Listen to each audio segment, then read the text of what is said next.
Ai, ai, ai.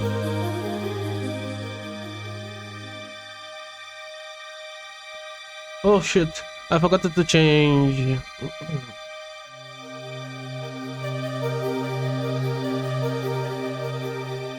I forgot to change the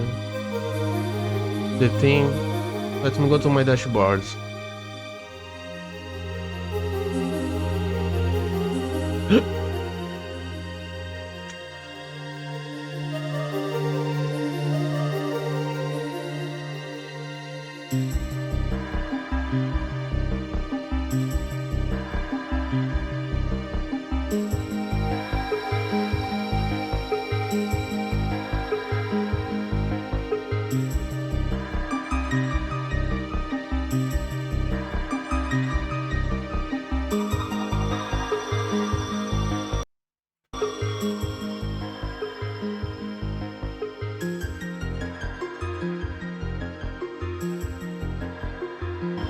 Teste, teste, teste.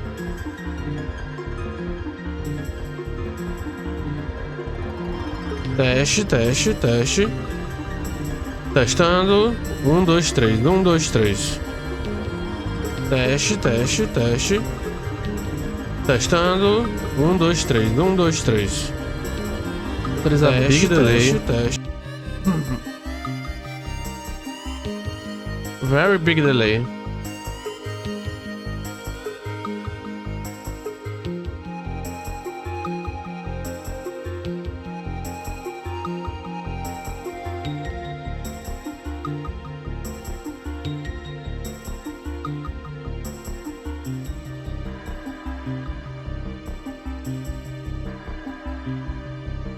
Testando, testando.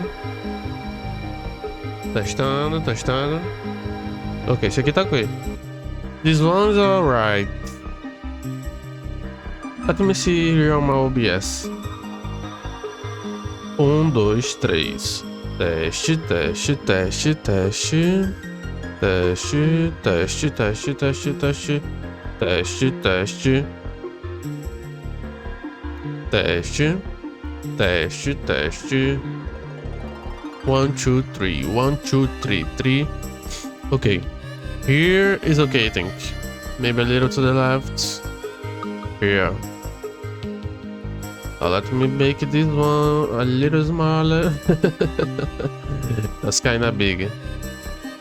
Okay, this size is good enough. I have some videos separated in the side, but first is with hololiveclips.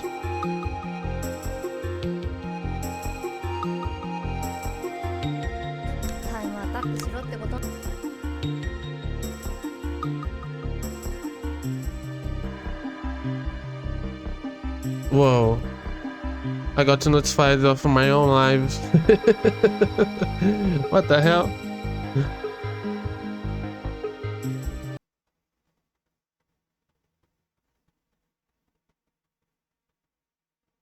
Wait, let me see something really fast here on the side.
Okay, I think everything seems okay.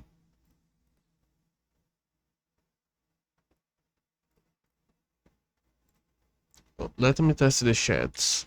I forgot to do that. Okay. Tired of streaming to zero? Let's change that. Only at disna.com. Uh, hmm. Okay, let me just bump. What the hell? There is always this bots, I think. A real person would not spend time doing that, right? Right?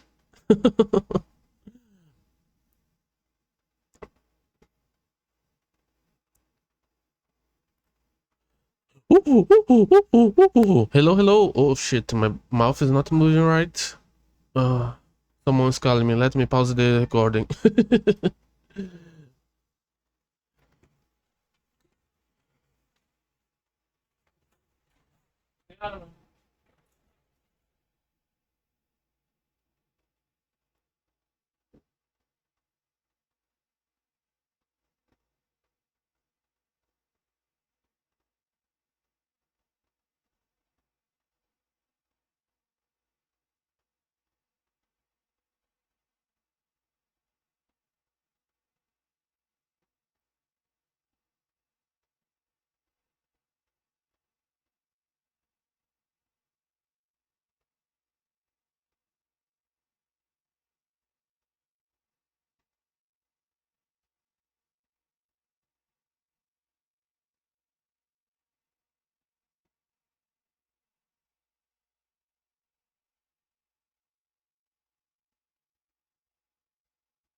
Uh, it is kind of funny. The moment I decide to start my streams, the moment people decide to that they need my help or something like that.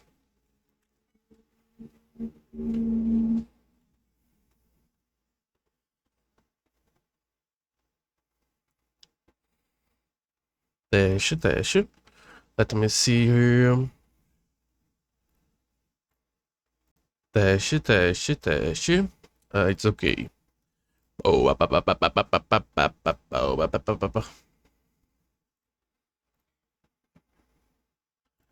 and I am back. Sorry, someone called me. I had to pause the recording. I forgot what I was saying. Oh yeah, these VTuber clips here on this playlist are the ones that appears on my recommendation. I have a playlist in the description that you can put your VTuber clips there. So if you want me to react to your clips, please just use the playlist, I guess. Okay, first one is Suisei watching the best Mario Kart player gameplay made her think life a little. Okay, let's see. Oh shit, I am in the way. Let me get myself out. Sorry, Suisei. Okay.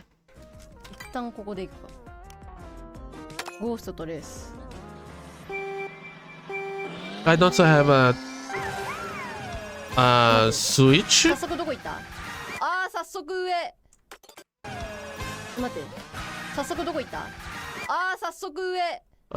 It's very expensive here because everything that came is from outside of the country has a lot of imposts and tariffs, and everything is more higher price. It's very difficult to have a PS3, PS4, everything.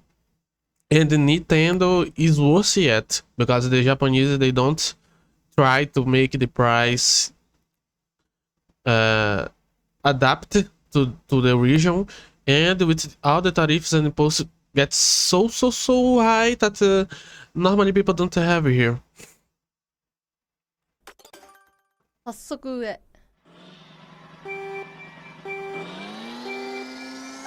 Okay. Oh. So he knows.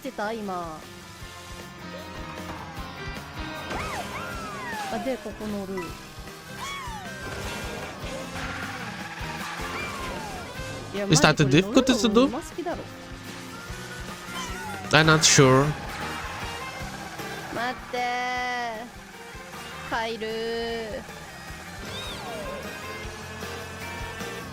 The Mario Kart gameplay that I played was the old one, not the news.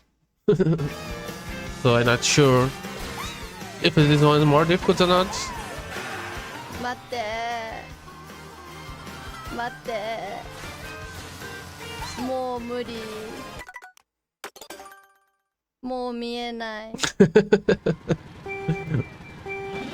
Watching his gameplay. Ah, okay. What the heck? So he knows. I guess he decorated it. No, he memorized the pixels to use the best trajectory in the map, or something like that.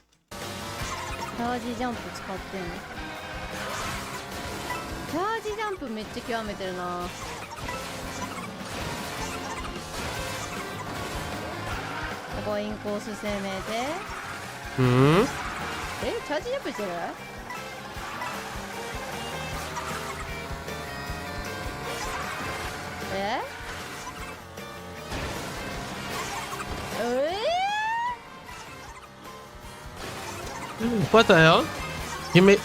He makes it look easy, and that's one of the things that good players normally do.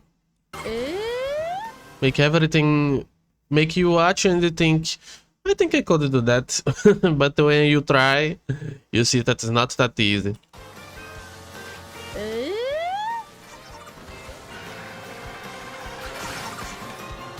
曲がりながらこれチャージジャンプじゃないもうわかんないどれがどれどれがどれ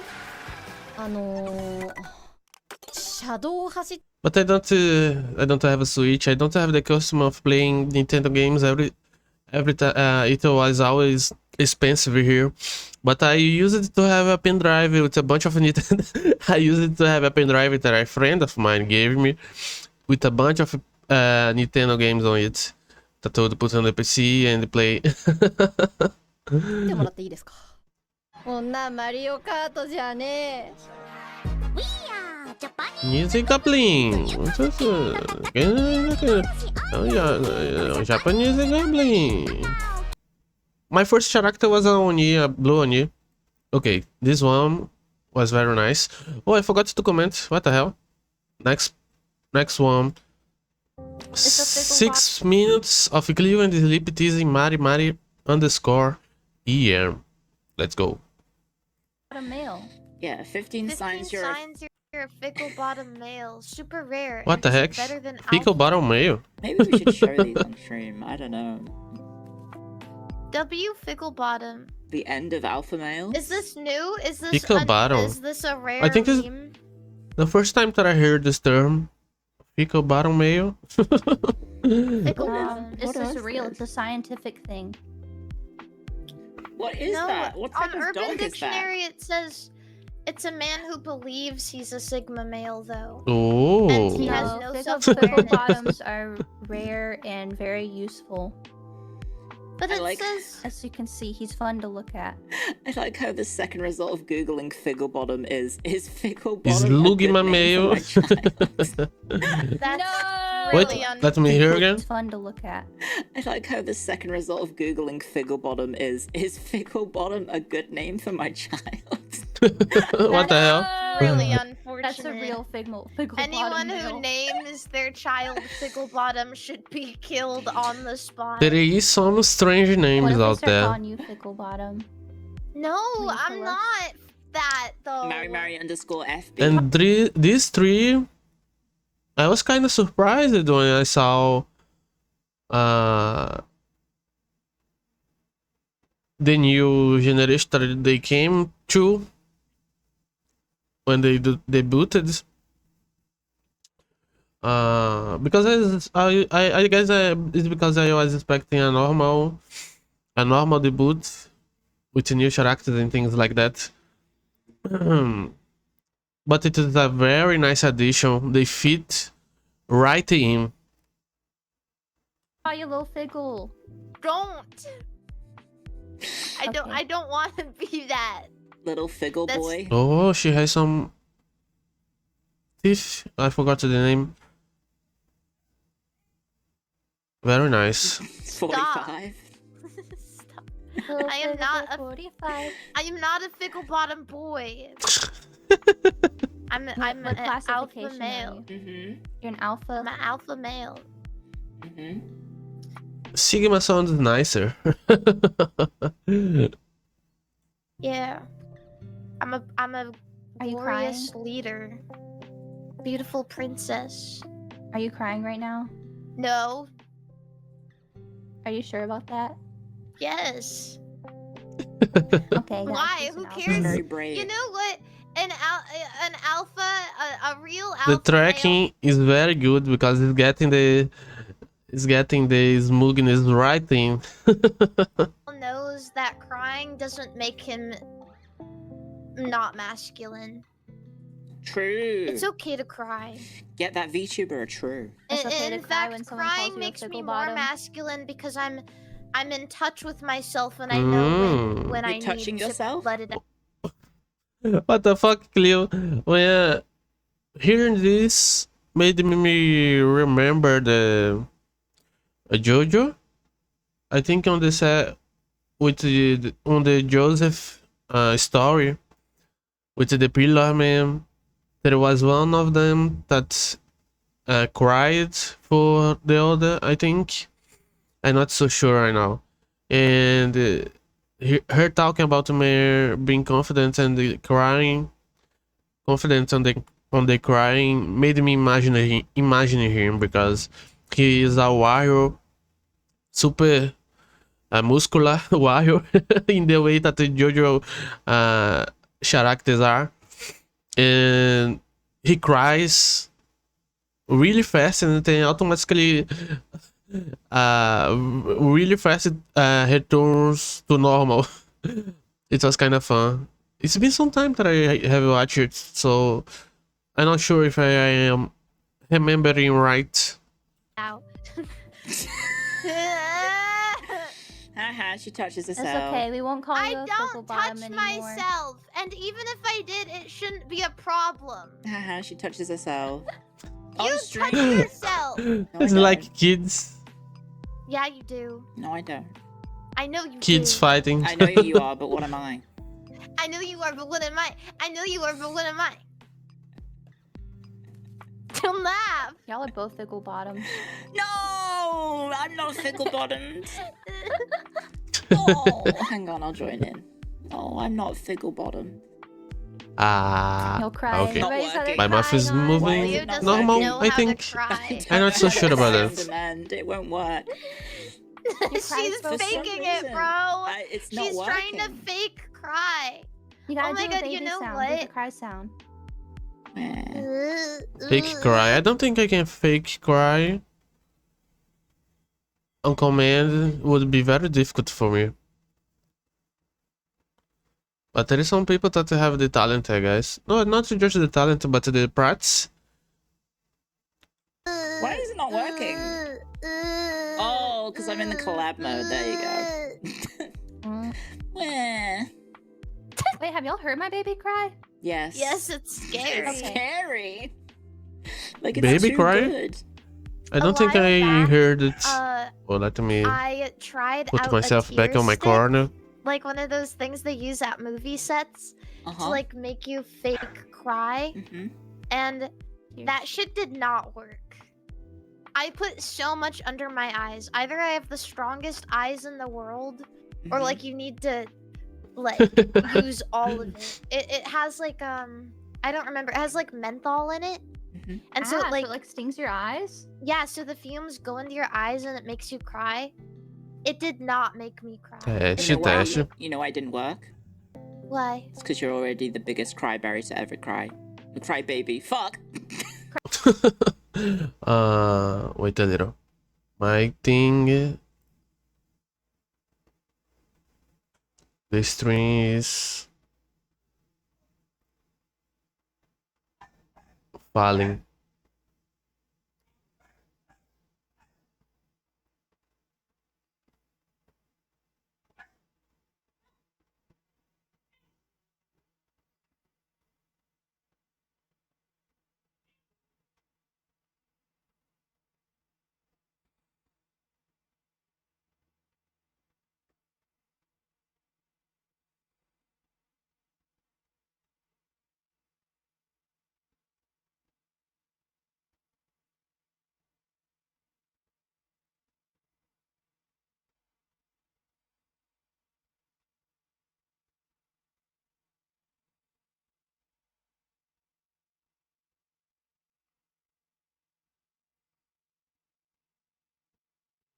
Oh, it's better now. The bitrate just got super bad and made the thingy stop working.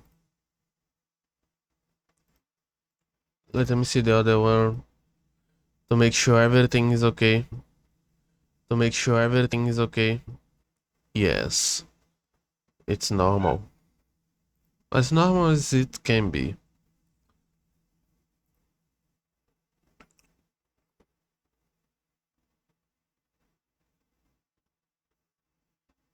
Wait a little just to see if something else happens. I think it's alright now.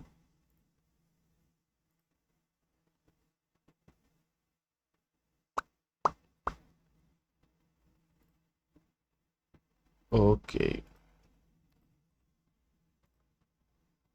Nice.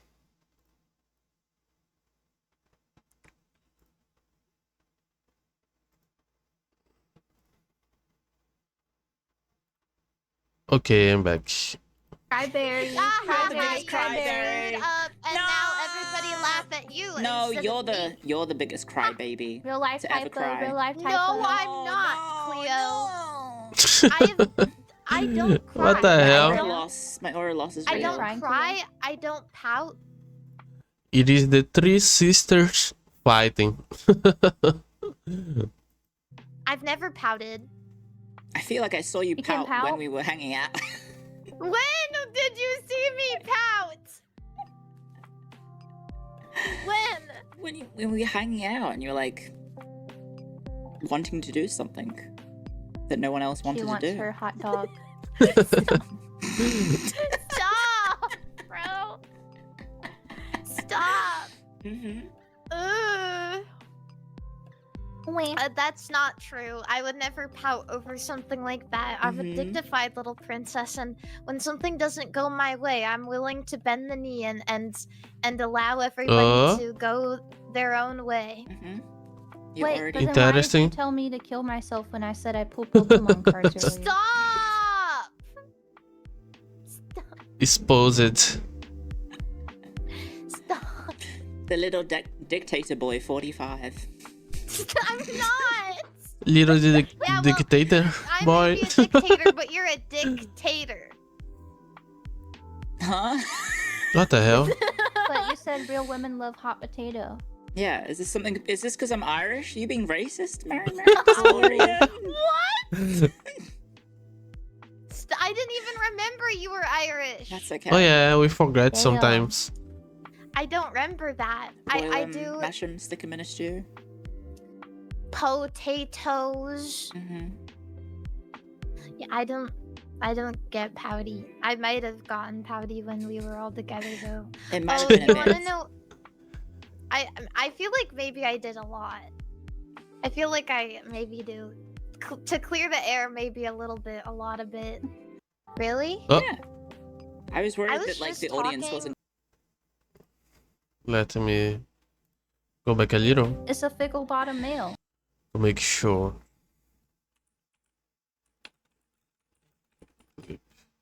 Make sure to give the comment.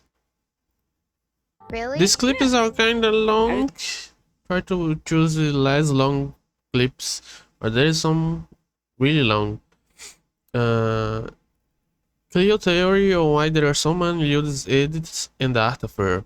I mean, after debuting on a new company, there is a bunch of new viewers, and there is much more eyes on her. And there is the hype too, the debut hype, the new girl hype, you know what I mean?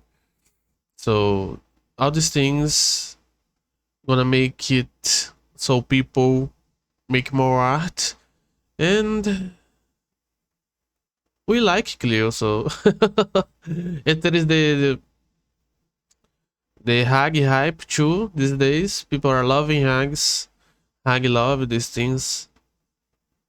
Incentivate more art too. I was worried was that like just the audience talking- wasn't gonna accept us. Really? Worried about that? I was just talking the other day Strange. about how I feel like if there was anyone who should have been in phase, it should have been you, Cleo. I saw the clip.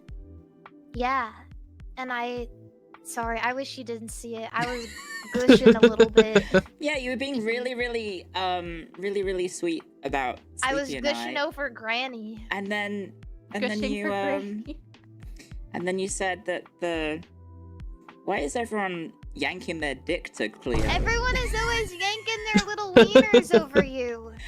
That is Sucking one their thing I penis. was not expecting. I wasn't to see expecting it either. but it Every was, single like, time I open up YouTube, Oh, I it's wanted like to see an her edited thumbnail of you with your tongue her out, theory. and it's like the Cleo situation is insane. I hate it. And I click on it, and it's literally the most innocuous clip ever. It's like nothing. I got hit it's by like, the hololive clipping experience. The next day. I don't know. Like, for some reason, I think Mary and I have the correct theory on the matter. Is that I think what happens is What? my design is not very sexy. Okay. So Yeah. because my design isn't sexy, people are more creative with their horniness. Makes sense. Makes sense. In regards to that, right? Because, like, if you look at someone, like, I'm not calling shade or anything. I'm just being very objective. I think Irie's design is very sexy. I think Irie is very, very sexy. This is true. Right? I think that's an objective statement about Irie's design, is that she is very... And the sex symbol, sex god of a Phase Connect, Panko. True. Sexy. But I feel like maybe I get more naughty stuff, or people looting me, more than Irie does. Because Irie is already sexy, whereas I'm more covered up and, I guess,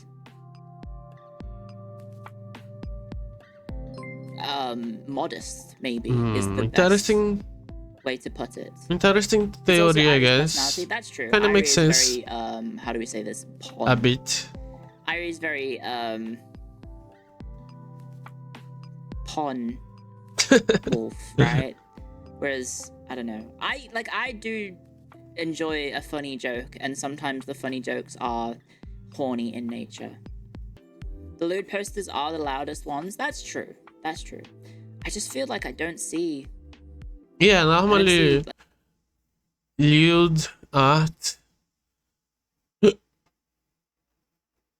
get high views, so sure they are the loudest ones. Like, people being horny about Irie in such a way. It's not about the looks, it's the personality. But, like, Mary has all the jokes about, like, being the CEO of sex and all that jazz, right?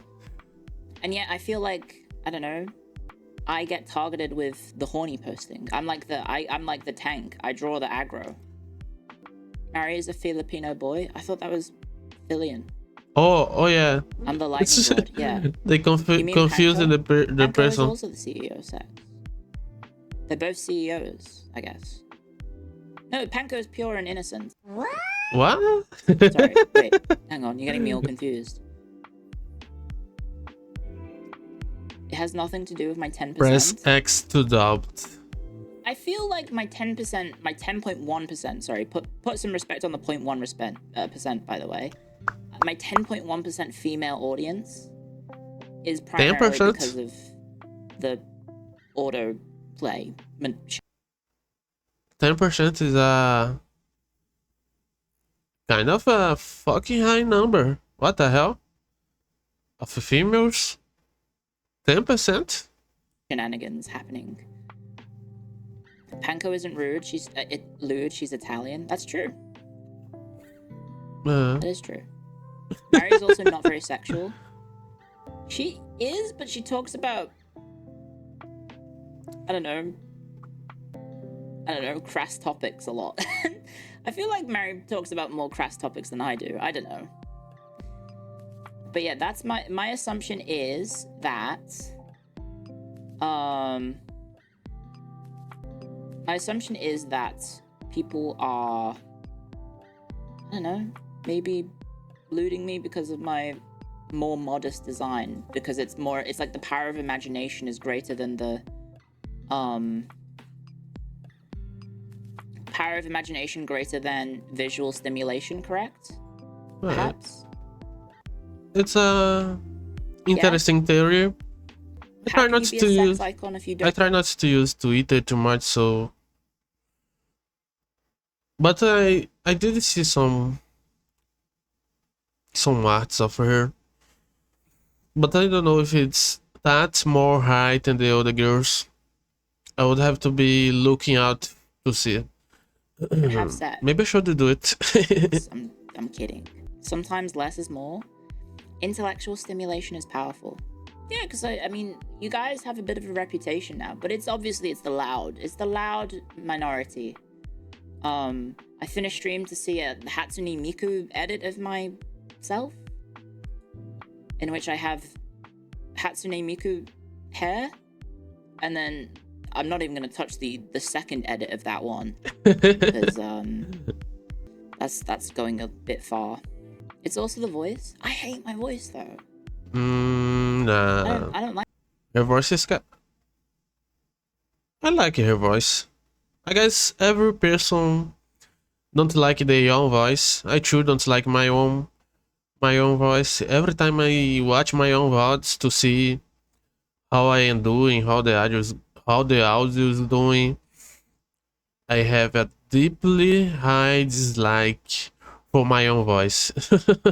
So I guess this is a common occurrence. I like listening to my voice. It's phase connect at this point. Because, like, I did have people be silly, horny jokers prior to being in phase.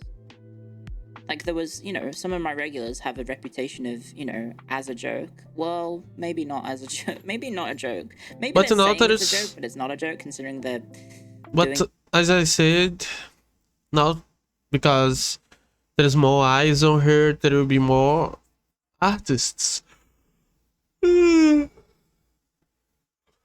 And more people wanting to see that. it anyway. But now there are hundreds, if not thousands, and millions more along the way. Cleomania to the moon. Wow. I'm building a takoyaki. Bro, too good. What happened to the taco?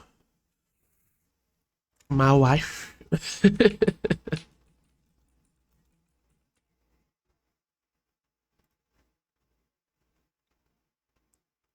Afternoon, cute. Cute. Oh,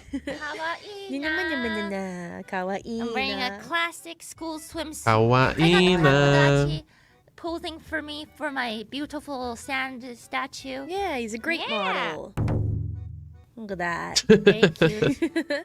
Oh, you're doing a great job. Doing Excellent. great. Make sure to stretch your tentacles after this. Mhm. You get cramps. You're going to need to. Stretch my tentacles. Class, Jajan. Yukata. You know, Very cute. Did you check these slides? Did you check these slides? Oh no! I didn't see that. No, this is what Mori Calliope would call it. This is why they named it Oh, that. This is yeah. Mori Calliope would call it. I saw this clip in Yes, I'm another also thing. enjoying the fireworks festival. Another- I got some Yeah. takoyaki in hand. Another Where's the channel. takodachi still? Oh, I don't see them. Suspiciously, they're missing. stuff some put some interesting titles. Sprawled out. Taco it easy, guys. Taco It was not a easy. buff takodachi. It was a takodachi on a He's tube. completely sprawled out in a pancake. They're melting in the heat. And look, there's a takodachi mountain. I mean, I told Mount takodachis they could be Taco. anything, but I didn't realize there'll be a mountain. I mean, I guess that's doable. I guess I made Cute. 2 different statues of the same ones. It's like the Wow. takodachi after work. modeling. It's like, I'm tired. I'm gonna go into the water. How'd you balance all that? It's beautiful. Good job. Beautiful, Did I put? Yes, I put. beautiful, Nice. lovely. Light work for Nina Mike. Next one. Yeah. ねでもねいやすごい Vivi clip, nice. Talking about Vivi favorites more. ねでもねいやすごいんだよ。何がすごいってペコマリのお二人も朝起きてて絶対に寝坊してないの Oh が yeah, すごい they よ。 they have their routine now of how to do things. 日間あるんか。ペコラが寝坊するとは思わない。いやそうやんな。ペコラ先輩とかマリちゃんとかしっかりなんか時間にしっかりしてるイメージある。ビビはね普段の配信とかでも時間通り始めることの方が珍しい。時間通り始めたらおなんだって時間通りだとって言われるタイプやから。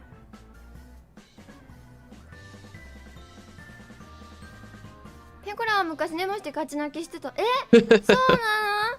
いつもさ強い人がさこうちょっと弱さ見せるとさなんか燃えるんやけど Oh, 愛おしく感じる余計。So she loves all the sides of Pecora. はいって。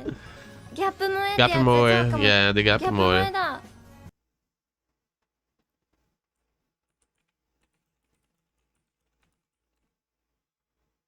Next one is Bibo Clip. September 12, 2024. Bibo recreating the same exact fail from a year ago in COD Black Ops. Oh, let's see. Set. Boom! Let's go. Oh shit. They're dead. We have to destroy the rocket, no matter what. It's too late. I can't stop it. Oh no! Oh, they're going into space. This'll do it. Shoot it. Huh? Oh. Load Mason. Oh. Now. Too high. Too high? Oh. Oh, what the fuck?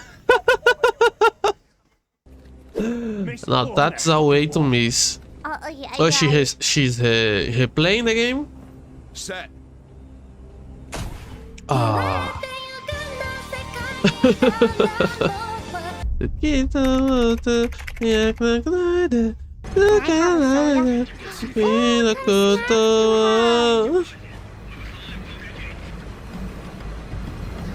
hot coffee. Plenty the C4. Maybe this is the one that I played.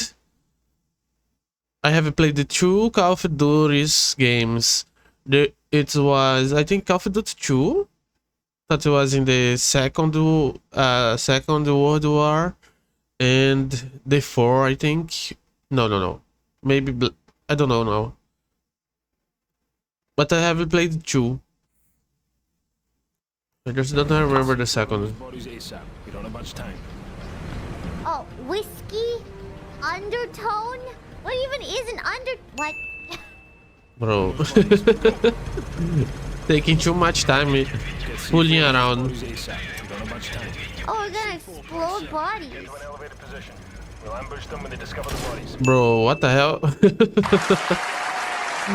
most consistent VTuber. I love you.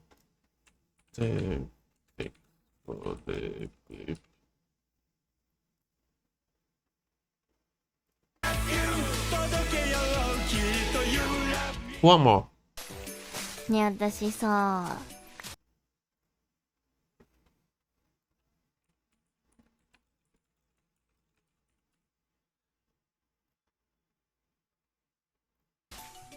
Sora-chan! Let's go. I remember when I started watching her. I've been watching VTubers ever since 2018.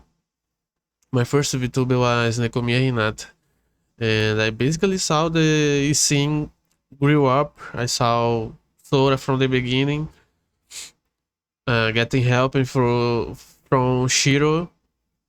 Bro, what a time. And she came so long, so high. ねえ、私さ。1ヶ月後には8周年なんだって。 Holy shit. 8 years. 早いね。怖いね。もう8周年だって。もうすぐだね。8年間もさ、同じこと続けるってさ、すごいよね。よく考えると。あっという間だよ。横にすれば無限じゃん。そうだよ。無限大の年だよ。無限8年はまだ新人だよね。そうだよ。私、いつまでも新人だから。オッケー。よろしいみんな。私、いつまでも新人だから。良いよね。それでいいよね。みんなどうしたみんななんか変なことあった話聞くよって。ないです。ないよね。ないと思った。よかった。はい。ベテランって言われてさ。And And all these years, she never changed the setup on the bed. 何でもさ、ちゃんとできると思われることのって言われてさ、何でもさ、ちゃんとできると思われることのさ、プレッシャーあったらないさ。Oh, makes sense. ずっと新人でいたいよ。 The 新 pressure 人でいたい。 of being a veteran. そうだ。Okay. For my VTuber clips, that's it for today. If you want me to watch your VTuber clips, I have a playlist that you can collaborate. It's on the description. If you watched it until here, please give a like, comment, and subscribe. Bye bye.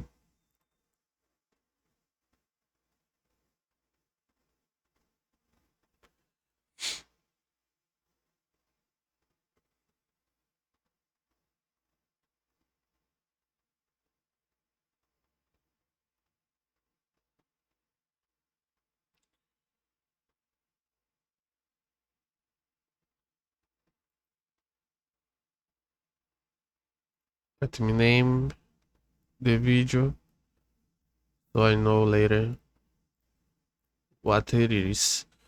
VTuber clip reaction. Okay. Two more VTuber videos. Let me open the links. My manager told me. This one.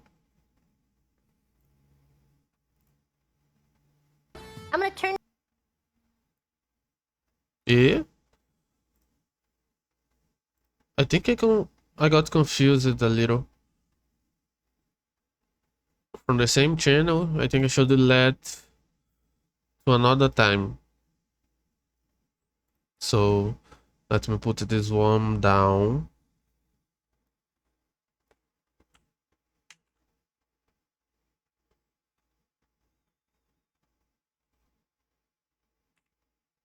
Let me put this one.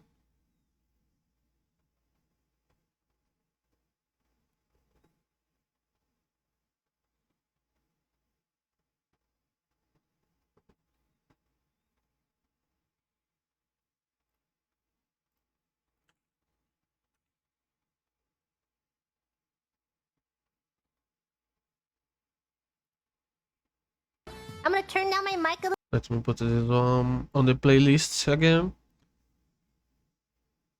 Let me see what it is.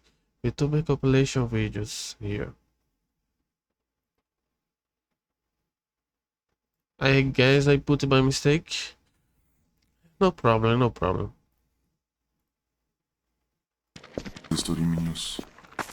This next one. And the last one is the biggest. This video. The new internet story video. Let's see how it's going to be. Okay. Hey, hello. The link to the original is on the description. I have a playlist if you want me to watch your VTuber clips. Is on the description too. And this one is 14 minutes of insane VTuber clips from Cat Shares. So let's go. Another compilation.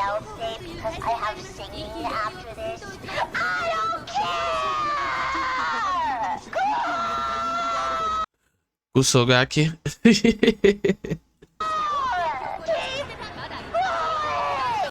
Let's say the gamer words together. I love saying the gamer words. I say them every day in my daily life, but you guys don't know because I can say them on stream.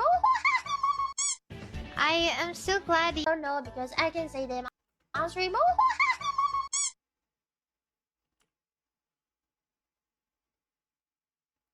Why do you sound mixed? I am so glad you enjoy me enough to. I'm gonna let this the image this way because it's easier to see the subtitles. Subtitles?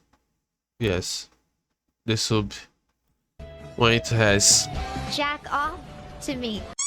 What? To.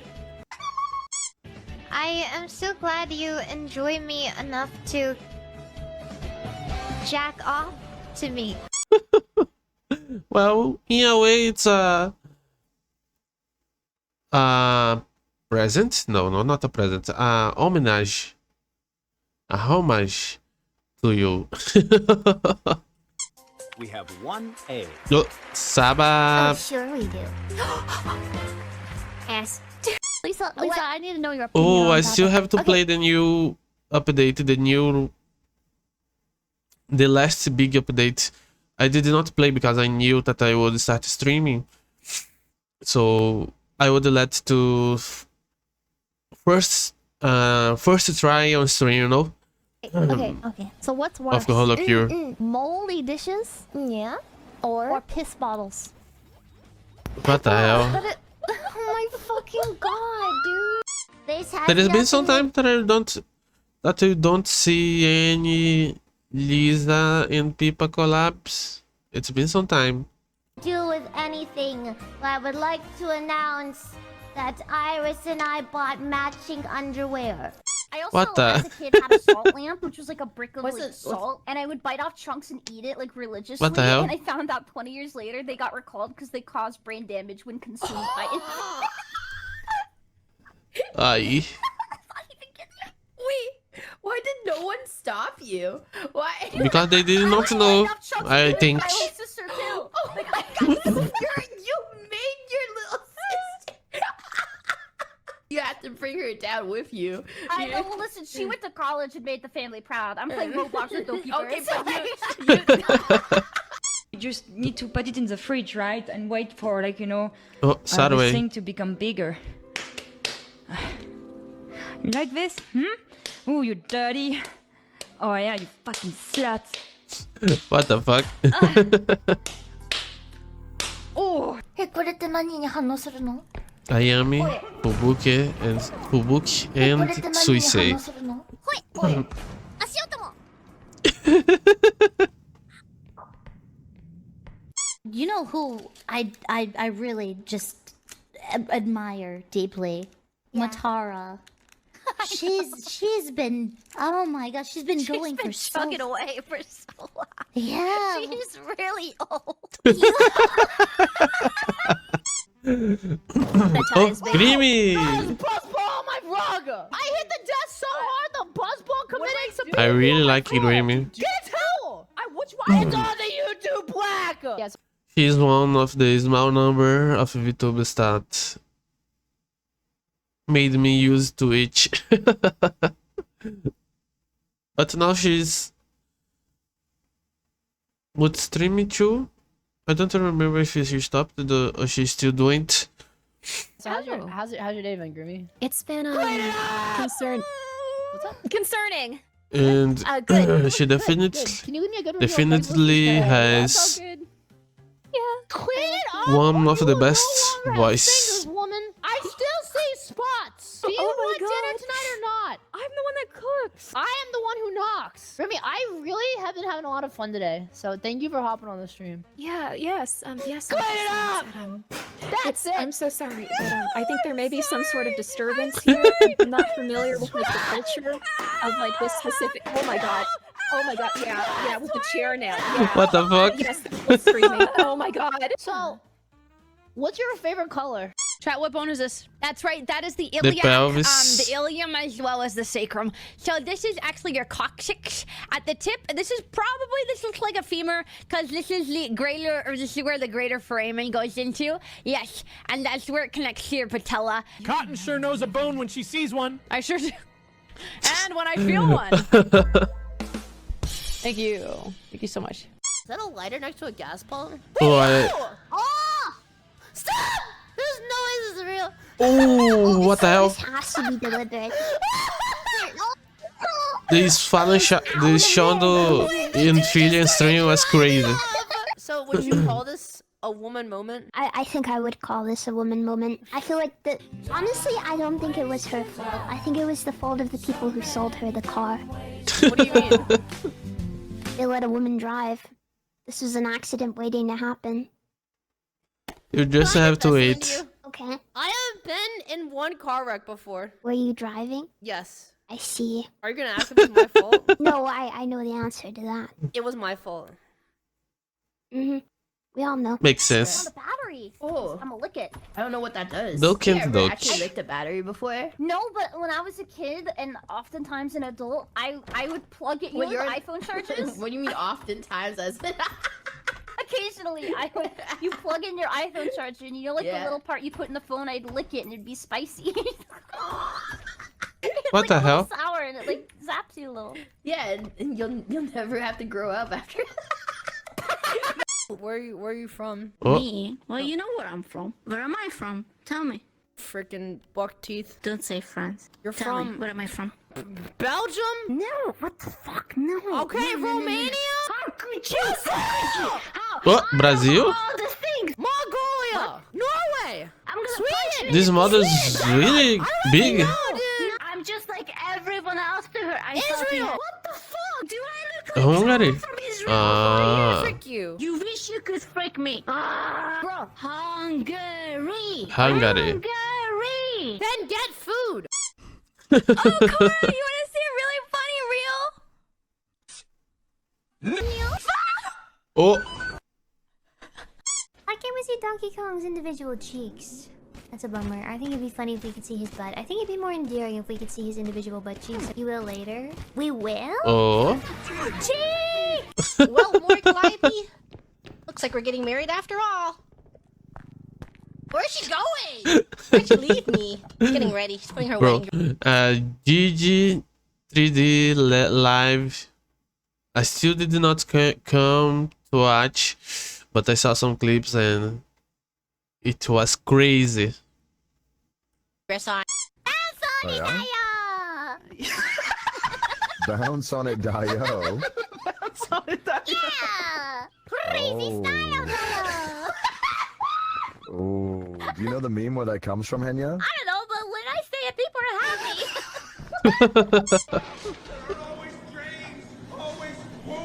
大丈夫？ Bro, ちょっと待って、まずいな。何してんのお前。何してんだよ。一体何をしてんだっつってんだよ。 Me and my girlfriend are deaf, Oh, and every tema? time of floating in sign language, her dad turned off the lights in the room we're in. It makes me so angry. What should I do? Fuck her right there in front of her dad. Be alpha. Who the fuck is this bad What the ass bitch fuck? getting ahead of you and your girlfriend? Come on, strip naked and do it. Based. You know what? Fuck the dad as well. What? oh. Fuck everyone. But like, why can't you have like a little bit of alcohol, right? They're like, you can't have any alcohol, but it's like, you know, for esports gamers, they have a little bit of alcohol, and it's like a performance enhancer. They You're have? telling me I can't have one little shot before getting on the road? Oh, which I did not know this about the esports. of the following is correct? Oh, it's about science. Candy is very good at science.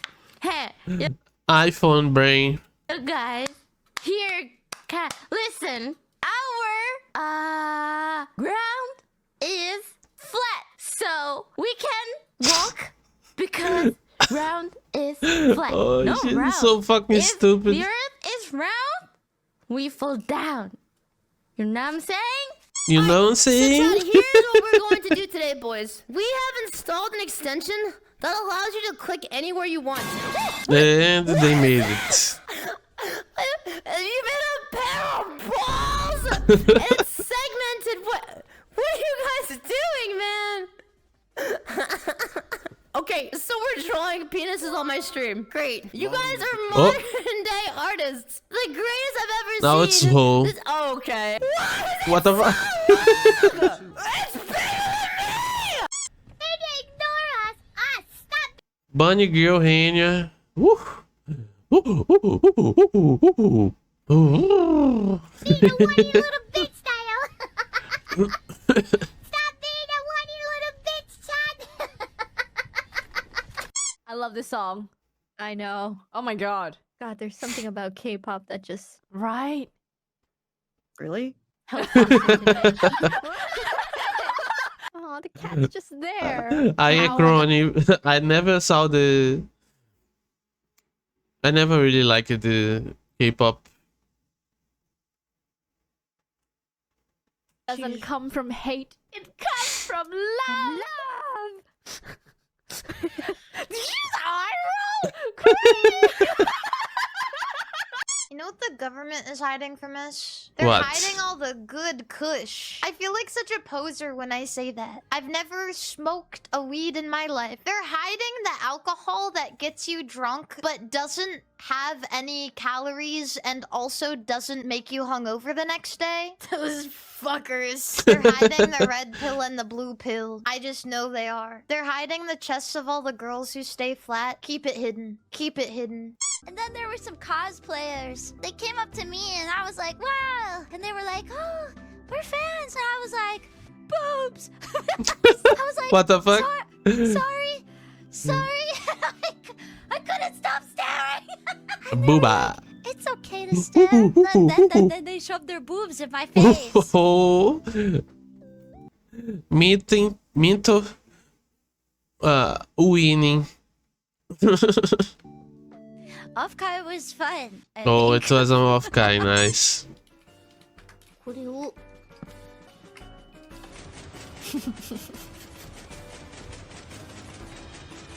Oh. やめろ、ず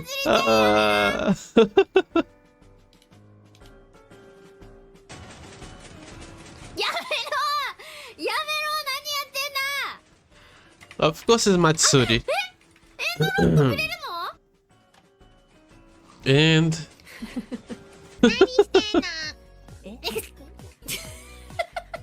Women. the perfect moment. Whoever like when women, you know, when a woman just womans and you're like, oh my god, woman.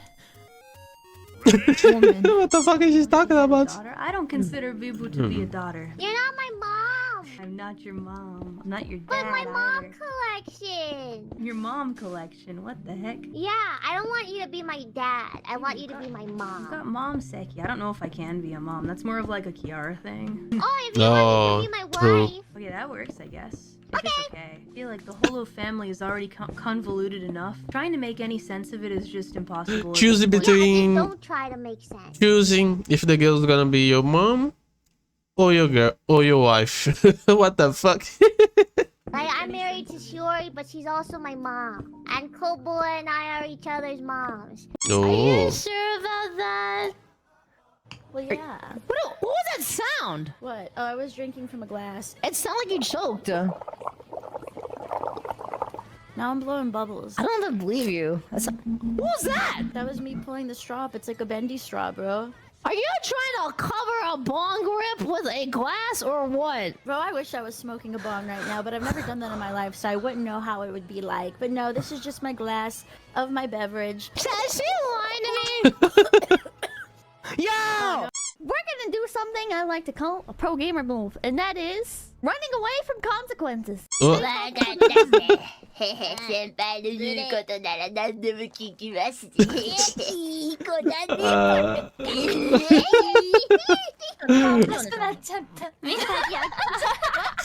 Too good, too good.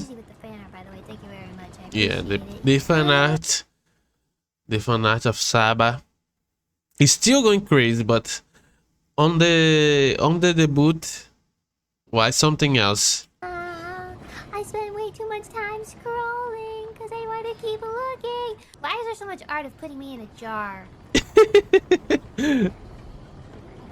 Weirdos. I like how my sound guy was like, okay, let's bring down Chibi Doki just a little bit. You have a sound. I have a sound guy.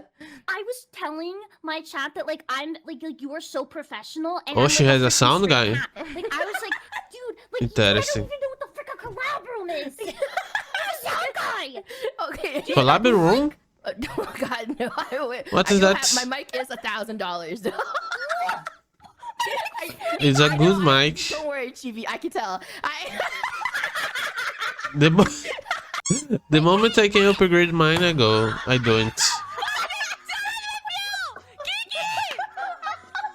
am gonna talk to management and I will un-orange you. You will not be orange anymore. You lost orange terms. Why so many people want me to get gold chip? No, I'll not get gold chip. You watch me, Pamalo. Oma Musume. And she got the gold ship.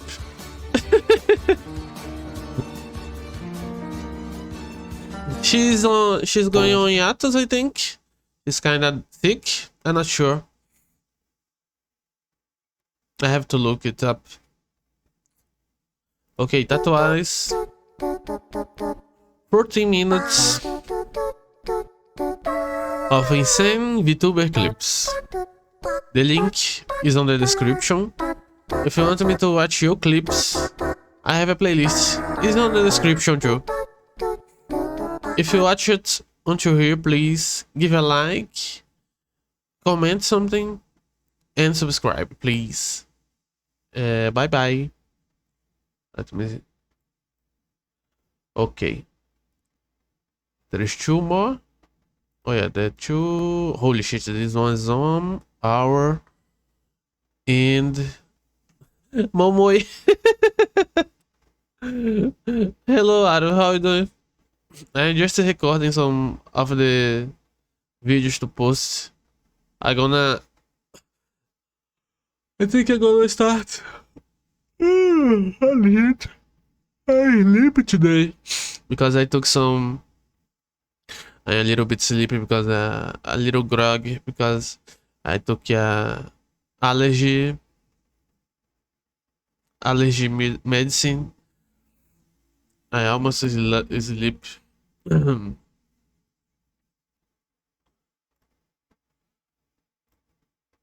Let me name the thing.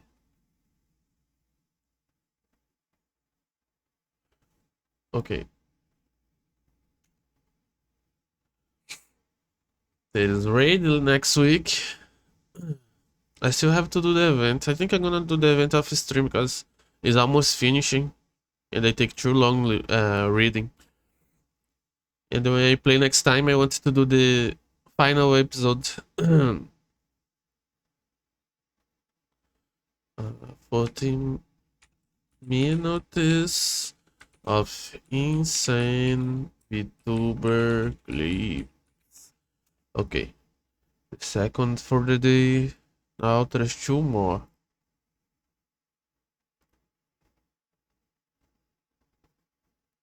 Did I think I forgot to.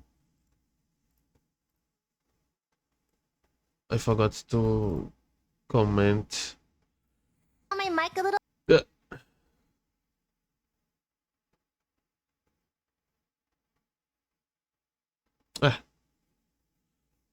Let me just start.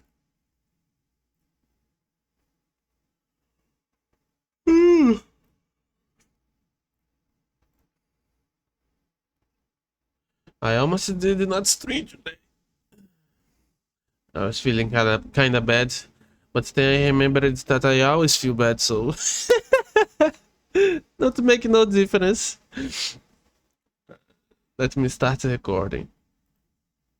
Hello. This is Divine Cyberman's review from Mandalore game. It was requested for me to watch it. The last one that I watched was the Pathologic video. I watched the 2 parts. And the second was definitely better. I still think my favorite Mandalore game video was this one, the Mystery of the Druids. I really liked that one. Okay, this one is kinda on the lower end of time compared to the others. Divine Cybermancy from 2011. Okay. So, this is Divine Cybermancy. How do I even What the heck? this? I've heard people call this game inaccessible. First but that person? doesn't seem like enough. Mechanically, this is a pretty complex game. Comes with 23 tutorial videos, but you can still get lost. That's already kind of rough, but it also comes with one of the strangest plots I've ever seen in a game. Things are about to get weird. What the fuck? What is this language? I tried to identify, but I can't really get I've gotten a it. ton of requests to do a Divine Cybermancy video, and I was I already like the way familiar it with looks it, but I can a safely little. say that I appreciate It's a bit old graphics, but I don't have a problem with the old graphics. If the artistic, the artistic direction is good, it can work really well. it much more now. I've heard people call it a Warhammer What the hell? ripoff, which is true, but there's more to it than that. Plus, the company admits it's inspired by Warhammer and other titles, and they went on to make a Warhammer game. Let me see. Plus, the company admits it's Inspired by Blade Runner, Ghost in the Shell, and Warhammer 4K. Oh, I only have watched Ghost in the Shell, the movie, the anime movie, the 2 anime movies, not the series. I still have to go around it to watch. And Blade Runner, the old one, I did not watch, just the new one. And Warhammer, I know what it is about, but I never really played anything or watched anything. I think I have watched the animation, maybe one of those fun animations that you have on YouTube. But I know that people do a bunch of reacts of there is a guy that talks about Warhammer 4K, and there is always people making reacts of it. Maybe I should do it to learn. It's Anyway, inspired by Warhammer and other titles, and they went on to make a Warhammer game. I is based off a tabletop game called Ava. You Yeah, probably Ava? haven't played it. It might not even exist. This is because the developers made it, and I think only they've played it. Supposedly it might have been some weird homebrew version of Deathwatch, but I don't know for sure. What I do know is that the studio made a mod called Syndicate Black Ops for Half-Life 1. So they took the lessons they learned, moved over to Source, and made a new game called Divine Cybermancy. It's a Okay. first-person shooter sci-fi role-playing game. After you've played that sounds I a little too kinda like simple for how what it's- it is. how it's- Love it or how it hate looks. it, I think if you've played it, you can agree that there's nothing but it's quite because like I kind of like the style of Cyberpunk and Ghost in the Shell, so makes sense that I would like this style when I see it. out there. Let's start with the visuals. It's very clearly a Source game. It looks and feels like a Half-Life 2 total conversion mod that went out of control. And seeing as how only about a dozen people made this game, that might be pretty close to the truth. Regardless, this came out in 2011, and it was outdated looking even then. So on a technical level, this looks bad. But that changes up when you factor in art I had direction. the contrary opinion. A lot of But I these- guess when you play, depends. When I am just looking at it, maybe playing would feel different. Character designs are outright inspired. The faction you're a part of has some really interesting designs. It really feels like they're doing their own thing here and put a lot of thought into how these guys would look. But this doesn't exactly Cassius? extend to the enemies. Almost all of them look and feel like a derivative of something you've seen before. There's even a mission that seems to be a homage to Space Hulk. You fight off waves of four-armed enemies in these stone hallways. I mentioned they made a Space Hulk game, right? So they're not winning any points for originality here, but I'm not sure that they cared. This is a game where a werewolf will debate you about why your species is bad. The story is really something, but we'll get to that soon. The maps also have a strange quality divide. Some look like classic cyberpunk art, with big flashing neon signs and bright Ducky lights, Ducky? and they usually contrast a dark or dirty looking city. Everyone wants you to buy a gun, a Contestation? burger, or a prostitute. So even though the game takes place in the far future out in the solar system, Americans will feel right at home. If that sounds too fancy for you, you can enjoy these surrealist hellscapes instead. However, a lot of the maps are just downright bland. They don't feel like actual areas, along with the fact that a lot of them are It covered in seems fog. something that I saw is that it seems like there is not people on it. I don't know if this was to make it easier on the engine or what, but it feels like Morrowind. These maps are also huge. Normally this would be a good thing, but in the case of it doesn't work out so well. The tighter maps have a lot more detail and look way better visually. The rest of my map issues are gameplay related, so I'll wait till that section. So for now I'm gonna give the rundown on the story. I'll save spoiler stuff for the end of the video, so no worries. You start the game inside of a dream, commenting that you killed your mentor, but you are not his murderer. Before you What know the what's heck? happening, you wake up in a cave. Apparently you were defeated during a mission and you now have amnesia. When you get back to your headquarters, your mentor is alive. He doesn't explain a ton about what's going on. Your personal servo Okay. skull has a message for From you. the beginning, the story is a bit convoluted, maybe. From yourself. You explain that Commander Rimina had sent you on a mission, and that this could happen. Listening to the message from yourself and then talking to the commander gives you a general idea of what's happening, but he says if your memory is fuzzy, you could go to the archives and catch up on the history. That seems like a good idea. What the heck? I'm not sure the library was a good idea. There's a story about Shinji in his dungeon, but the background lore is a little bit hard. I'm not sure the library was a good idea. There's a story. Just like every Saturday, Shinji tortures and rapes a woman in his cellar. Once his sadistic pleasure completed, he decapitates his victim with no loss of emotion.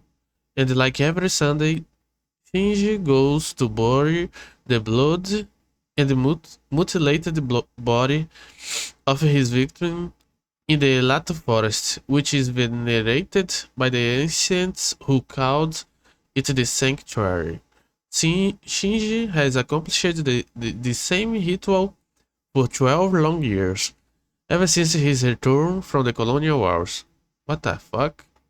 About Shinji in his dungeon, but the background lore is a little bit harder to get to. It also says you shot your mentor, even though you just talked to him, and the commander was talking about him. Since there are a what's lot of going on? reading. Well, the first thing you should know is that this game is not in its native language. It's a French game, and not the best translation. The big positive is that this makes the dialogue incredibly entertaining. This leads into having some pretty unforgettable conversations. When someone insults you by calling you the messiah of rodents, you don't forget it, or threatening to rip off someone's face and wear it as a moron party mask. It gives the game a lot of charm, but for the story it's a nightmare. This clip is a good example of what I'm talking about. A character talks about how you, he, and your mentor were trapped on a ship for a century. Does he mean that in a hyperbole like, you were there forever, or were you literally trapped on a ship for 100 years? So when things don't make sense, okay. most people just think it's bad translation. The history was scattered and inconsistent, but here's what I got from it. Space exploration was going great up until the year 2116. The next 300 years are a blur. At some point, Mars declared independence and waged war against humanity. It also turns out that all of reality is affected by something called a metastrumonic force, and demons are real.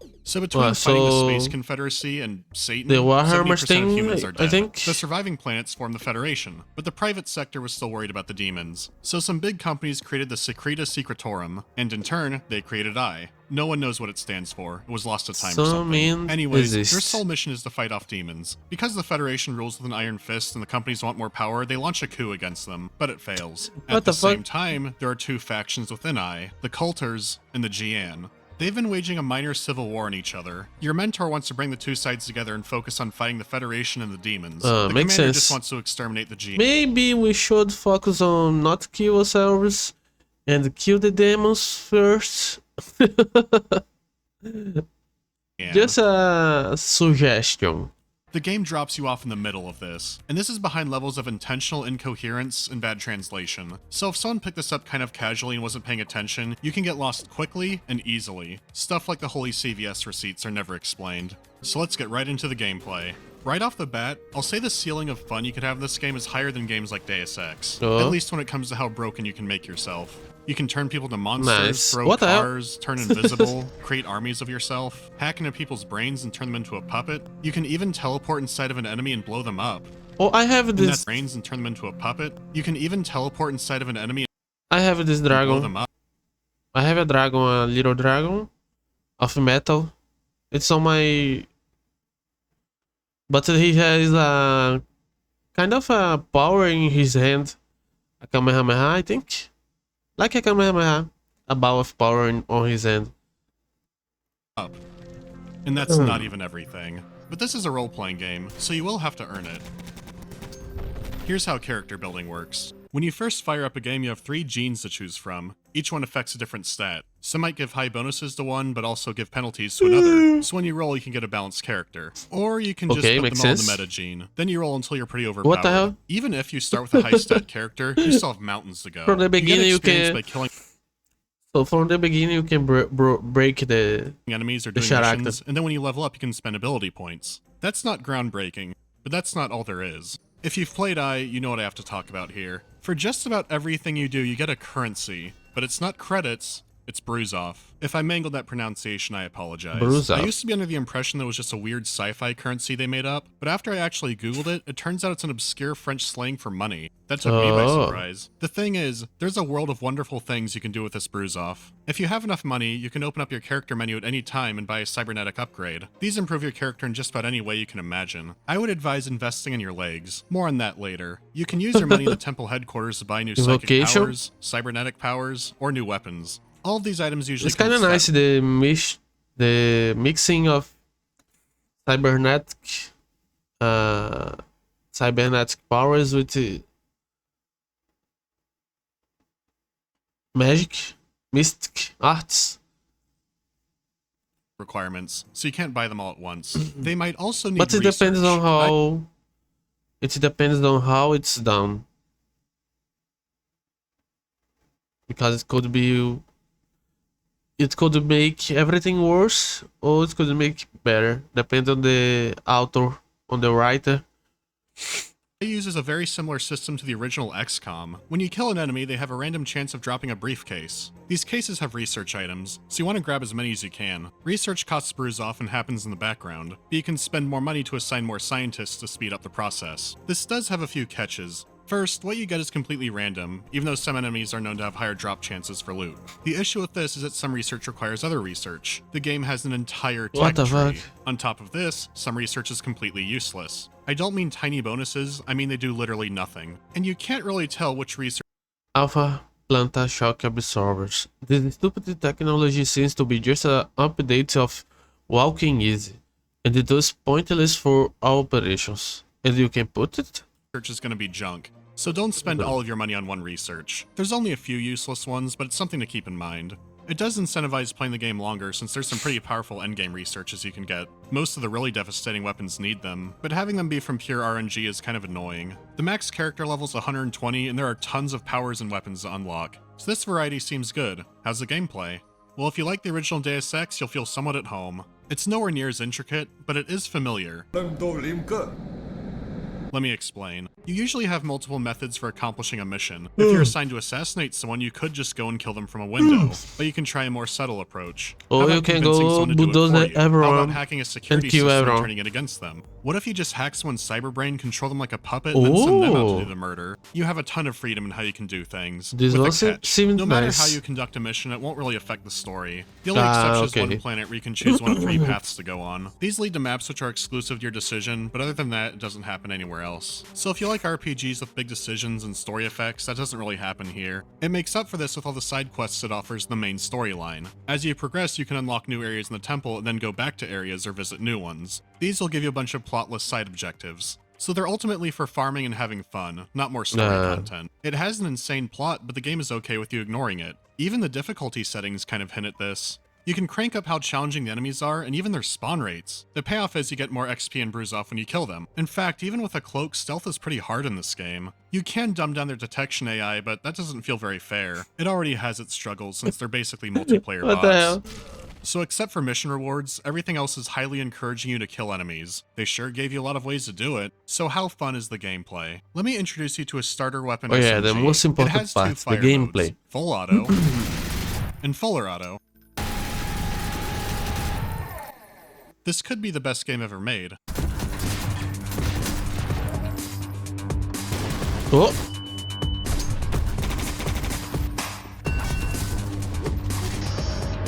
At least the combat looks a bit fun.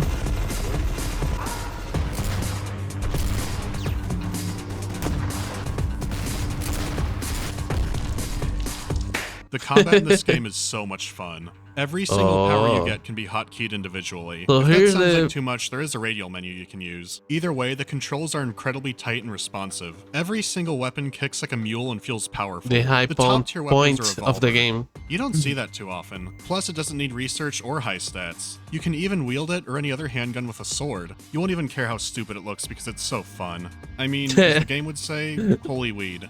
So this game can be a blast, but again, it's an RPG, so there's some finer details and some problems. Some people stop early in the game because they don't know they can turn into Samurai Jack flying around in the Matrix. I know because I'm one of them. I had tried playing this game twice before and only got a few levels in each time. So here's what's happening. The game uses a grid-based inventory system. Got bored before the fun. I mean, if the game can't keep you on there, it's still a fail. You shouldn't have to wait to have fun on a game that you pushaged. As long as you have space, you could have any weapon equipped and all the ammunition for it. However, the more you're carrying, the slower you'll be. Equipping heavier armor and carrying bigger weapons will make this even worse. And like I said before, these maps are enormous. Sprinting depletes the same resources you use for magic, or powers, whatever they are. Either way, you don't want that yellow bar to be empty. You can crouch down to recharge energy even faster, but it's still pretty slow when you're starting out. This is a section from the end of the first tutorial map. Look how far you have to climb down. Look at this walkway. There's not a set piece being shown off, there's no enemies here, it's just needlessly long. In the first city mission, you might have to cross the map 4 to 5 times. The ends of some of these hallways don't even render. That's how far you're going to be walking around. I usually don't mind this if there's a lot of atmosphere or things to find, but in it's just silly. There's an alternate path in the tutorial where you don't have to fight any enemies, but I'm kind of convinced it's a prank. You crawl around in kilometers of vents, you jump down the Tower of Terror, you climb up the biggest ladder in the game. Just taking time. Maybe More it's a crawling, prank. More vents, and guess where it spits you out? At the same side of the walkway you would have taken if you had gone around normally. Who does this? Basically has the long way and the longer way. So even if you start the game with really high agility and wear light armor, you still need to put points in those cyber legs. Then the problem isn't as bad. They'll race behind you. They will stumble. They will fall. But in time, they will join you in the sun. Oh. In time. High jump, true.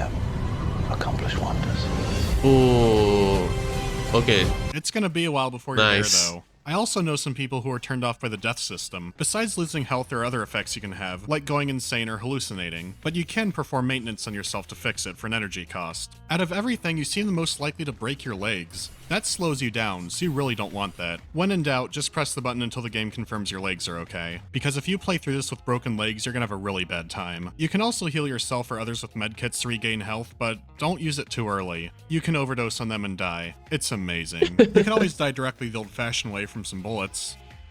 But there's also a minigame for hacking, and you can hack almost anything. Instead of just holding X to hack, you basically play a turn-based strategy game. There's some big benefits to hacking, but if you fail, your cyber eyes might get taken over, or the security system will fry your brain and you'll die instantly.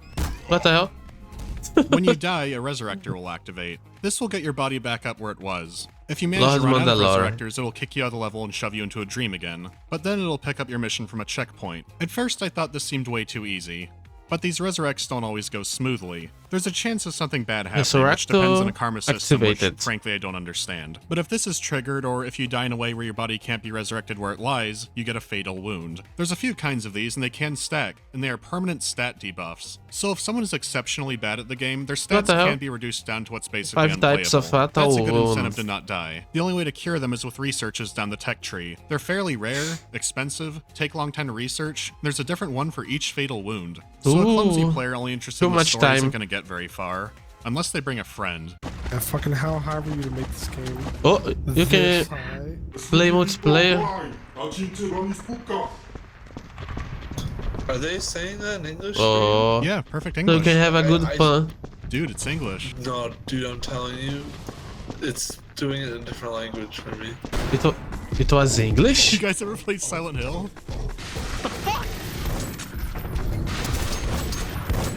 Why is he dual-wielding hammers? This game can be completely Bro. played in co-op. It has a 32-player limit. Holy shit. 32. You can use your character from single player and multiplayer. can have a so whole you're building up gang. your character for both modes no matter what you're playing. If you're doing a campaign mode, only one person can get dialogue at a time, so the fun is fighting off hordes of difficult enemies. I was surprised that the co-op multiplayer is still alive. When I played on public servers, there were still random people coming in and out. There are also competitive multiplayer modes, but all the ones I saw were dead. The single player can be fun, but the multiplayer is even better. Ultimately, I think this game's greatest strength is is giving you a fun set of powers to play with in a big playground. So for all its issues, how is the story? Without spoilers, I'll say it's interesting and something that works best in a video game, but bad translation is a problem in that fan patch doesn't fix things. So if you're ready to embark upon the cycles of guilt, keep watching. Ooh. Otherwise, go to this time to skip spoilers. You good? Okay. If I had to describe the plot visually, it would be this. Not what I expected. So Ghost here's in the the Shell, details. enemy? Throughout the game, Commander Rimina sends you on your missions, but most of them are about sabotaging the Jian. You often disguise yourself as one, setting off terrorist attacks or assassinating people as one of them. This is the commander's way of trying to demonize them so they can be removed. But there are a lot of things that don't add up Nice. throughout this. Your mentor seems pretty That's good. suspicious of what you and the commander are up to, but he doesn't do anything about it. He seems interested in finding out things for himself, but seems kind of powerless to do anything about the events. In a way, so are you. A character died in front of me at one point, but then appeared again the next mission like nothing happened. He just says, "I'm here sooner than you expected, huh?" But then he's just killed again. You can save him in the previous mission, but not this one. He dies no matter what. This doesn't make sense, but characters are acknowledging this is happening. There are conflicting reports about characters being alive or dead. People are maybe- speculating on the nature of reality. I mean, you can hack people's minds, so... Or maybe some magic? One of the two. People remark that you monologue a lot. There's also a few chatty, non-hostile demons. Some just tell stories, but the one who talked about his cycles of guilt is probably the most relevant. After you talk to the, God Emperor What the on hell? Mars, well, he's unimportant. You only have 3 main options to choose from. Following your commander's orders means killing off your mentor, followed by assaulting the Jian Temple with your culter allies Order 66 style, until other culters come and say you're betraying the organization and that Rimina is rogue. And you know, that leads to the best line in the game. It's debatable. No matter what How ending can you you roll, choose, baby? whether it's helping your mentor, the commander, or the Federation, it always ends the same way. Your mentor is killed and you have to assault the temple. No matter what, you have to kill Rimina. The credits to the game are on an altar in the room where he dies. But when you leave it, you're taken back to the temple. People basically tell you that his office has been empty for years. But if you go back to the room where you killed him, there's a portal that leads to the weird dream. Your commander, the mentor, and a character only known as Mysterious are there. They ask you about learning anything and consequences and the nature of reality. When you leave this dream, guess where you are? What the hell? Oh, hell? It threw you into New Game Plus. The only Oh. way to get the true ending is to beat the game 3 times with each ending with the What same the fuck? character. So I just went ahead and did that. Each playthrough basically lets you play through one new map. Before you fight the commander, a mysterious character will appear and give you a new psi power. When you restart a game a 3rd time, there's a portal in the cave that takes you to the true ending. Holy now shit. here's where things get really odd. One of the demon enemies is there, but this time it's a character. She says you should recognize her, but that your guilt prevents you from doing so. What's this all about? She says that you're trapped in your cycles of guilt. And unless you're paying attention to the side babbling of some characters, you're not going to know what's happening. There's a character in the temple who's not flagged for importance called the Traveler of Worlds. There was a high priestess who was a wife of an important member of the order, but she decided to dick around and explore the forbidden zone beneath the temple. He then explains that, as punishment, his husband had her eyes put out and then she was tortured to death.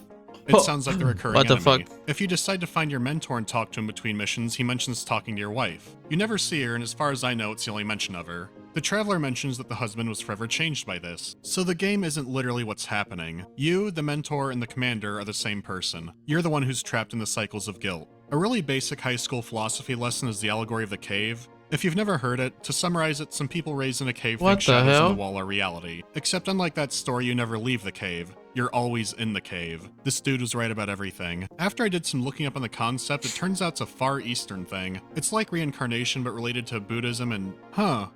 If you change 2 letters around, it sounds like something else. In fact, there's a lot of anagrams in this game. I learned about all these other connections after talking Holy to veteran shit. players because I couldn't find that off the top of my head. All I caught was the cave thing, the plot about the wife. So how does that end? Well, you can choose to pass beyond the frontier to try and find peace. Peace looks like this dump. There's nothing else here, you have to quit out by yourself, and your wife warned you not to break the seal. So if you break the seal, you escape the isolation back into the cycles of guilt. Bro. I think there's a few things that could have happened here. The developers might have had a substance-filled night of playing 40k games and then had some kind of spiritual experience, or they just lacked the assets and budget to make a really good long Yeah, game. it's, so it they don't just found a seem way to like repeat it and make it the interesting. type of group Either that way, I had haven't seen the, something like this in a game the before. budgets But I got to do dangerously something like close to that. doing an actual story analysis there, so I have to read this. Rimina's deep and multi-layered character compellingly contextualizes the rest of the experience, making it truly memorable.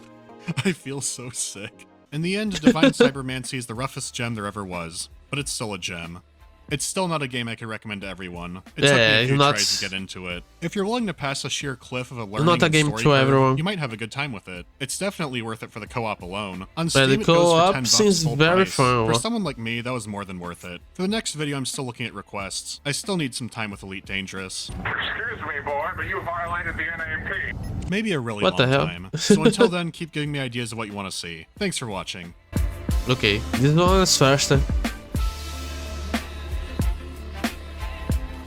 Okay, if you watched it until here, please subscribe, comment something, give a like, maybe suggest something. I don't know. Russian or something. Russian. Probably fucked up because this is a French company. Okay, let me stop the recording. And there is only one more video.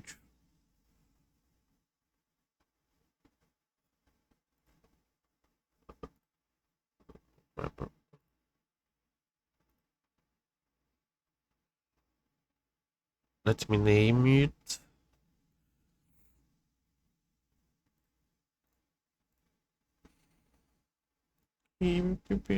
I Divine Cybermancy Review.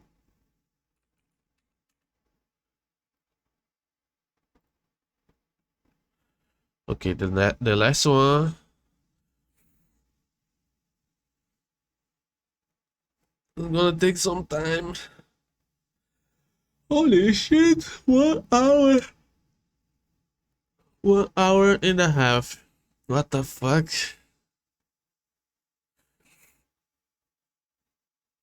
And this guy, the Chilson reacted, and he made 1 hour and 45. And there is more people that I saw sometimes before. Okay.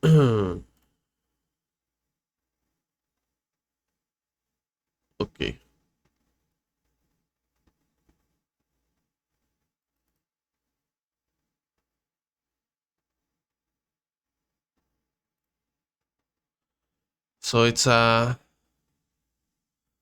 sea disaster. Let's see.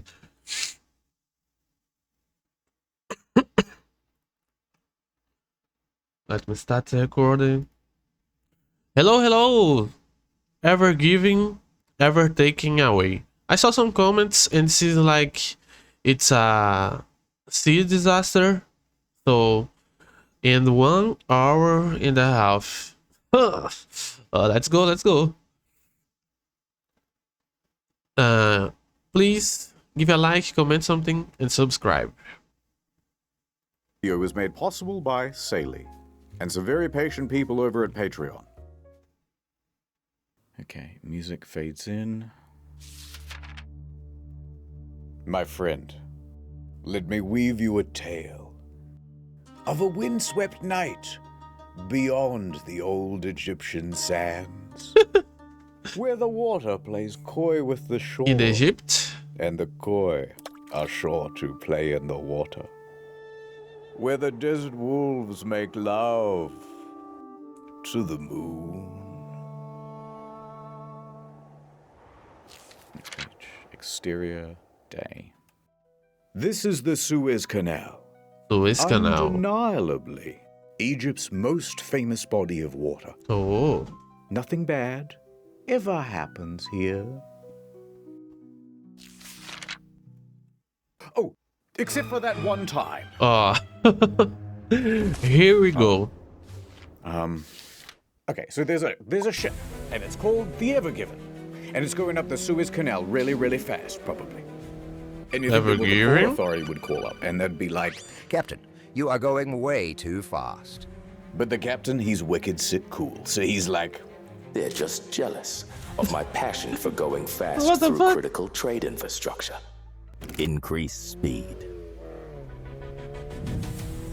If you will not slow down, prepare to meet the full might of the Egyptian military. 2 of Egypt's fastest fighter jets scramble on the runway. Okay. The captain kept adding power. Why The people of Europe need these Chinese knockoffs of European goods. And they got all sorts of technology to go like top speed. Don't go faster. I beseech you. but everyone on the crew was loving it. Yeah, go faster. But then... Look out! Someone left a What the hell? ramp in the middle of the canal. I ain't afraid of nothing. It was at this point that the captain chose to do a wicked sick jump. Lens flare. But sick jump. Lens flare. There was a lens flare at the Suez Canal and it made the ship jump. But Okay. they overshot it. They were gonna collide with a gently sloping sandy bank. Destruction. They threw on the handbrake, Drop anchor. Brace for impact. but it was too late. Collision. What the fuck? Literally everybody died. Of course, if it was going so fast like that. That'll do. Alright, see you in a year. What do you mean it's not long enough? Wikipedia, ChatGPT. Add the music. They love that. A reaction GIF? That's a good one. No, this video is too good. Dial it back a little. Okay, let me start again. Okay, I'll let's do see. the phony voice Now too. we're gonna learn the details. Okay, so here's what... The following is based on true events, however, most details come from secondary sources. While some conversations were recorded, including the VDR data of the ship, almost none of that material has been made available to the public. So we took a few liberties to fill in the gaps. All characterization should be considered fictional, not reflective of the real people involved, and interpreted for storytelling and entertaining purposes only.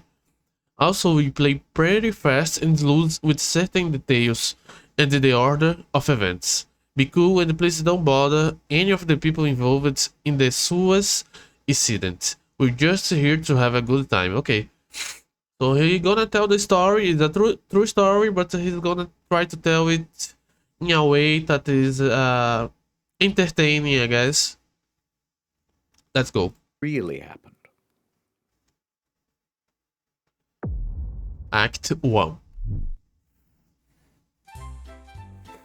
This story begins in Malaysia. Of course, you already know, but that's this one over here. And at a port named Tanjung Pelepus is the container ship known as the Evergiven. The last of the cargo is loaded onto the ship. Wait, there was Known as something. the Evergiven. If you Google it later, you may notice that in every image of the Evergiven, we have edited out the original Evergreen writing on the side, which is the name of the operating company, and replace it with the ship's name. It's not our error. We thought it would be too distraction for the audience to constantly see different but similar name.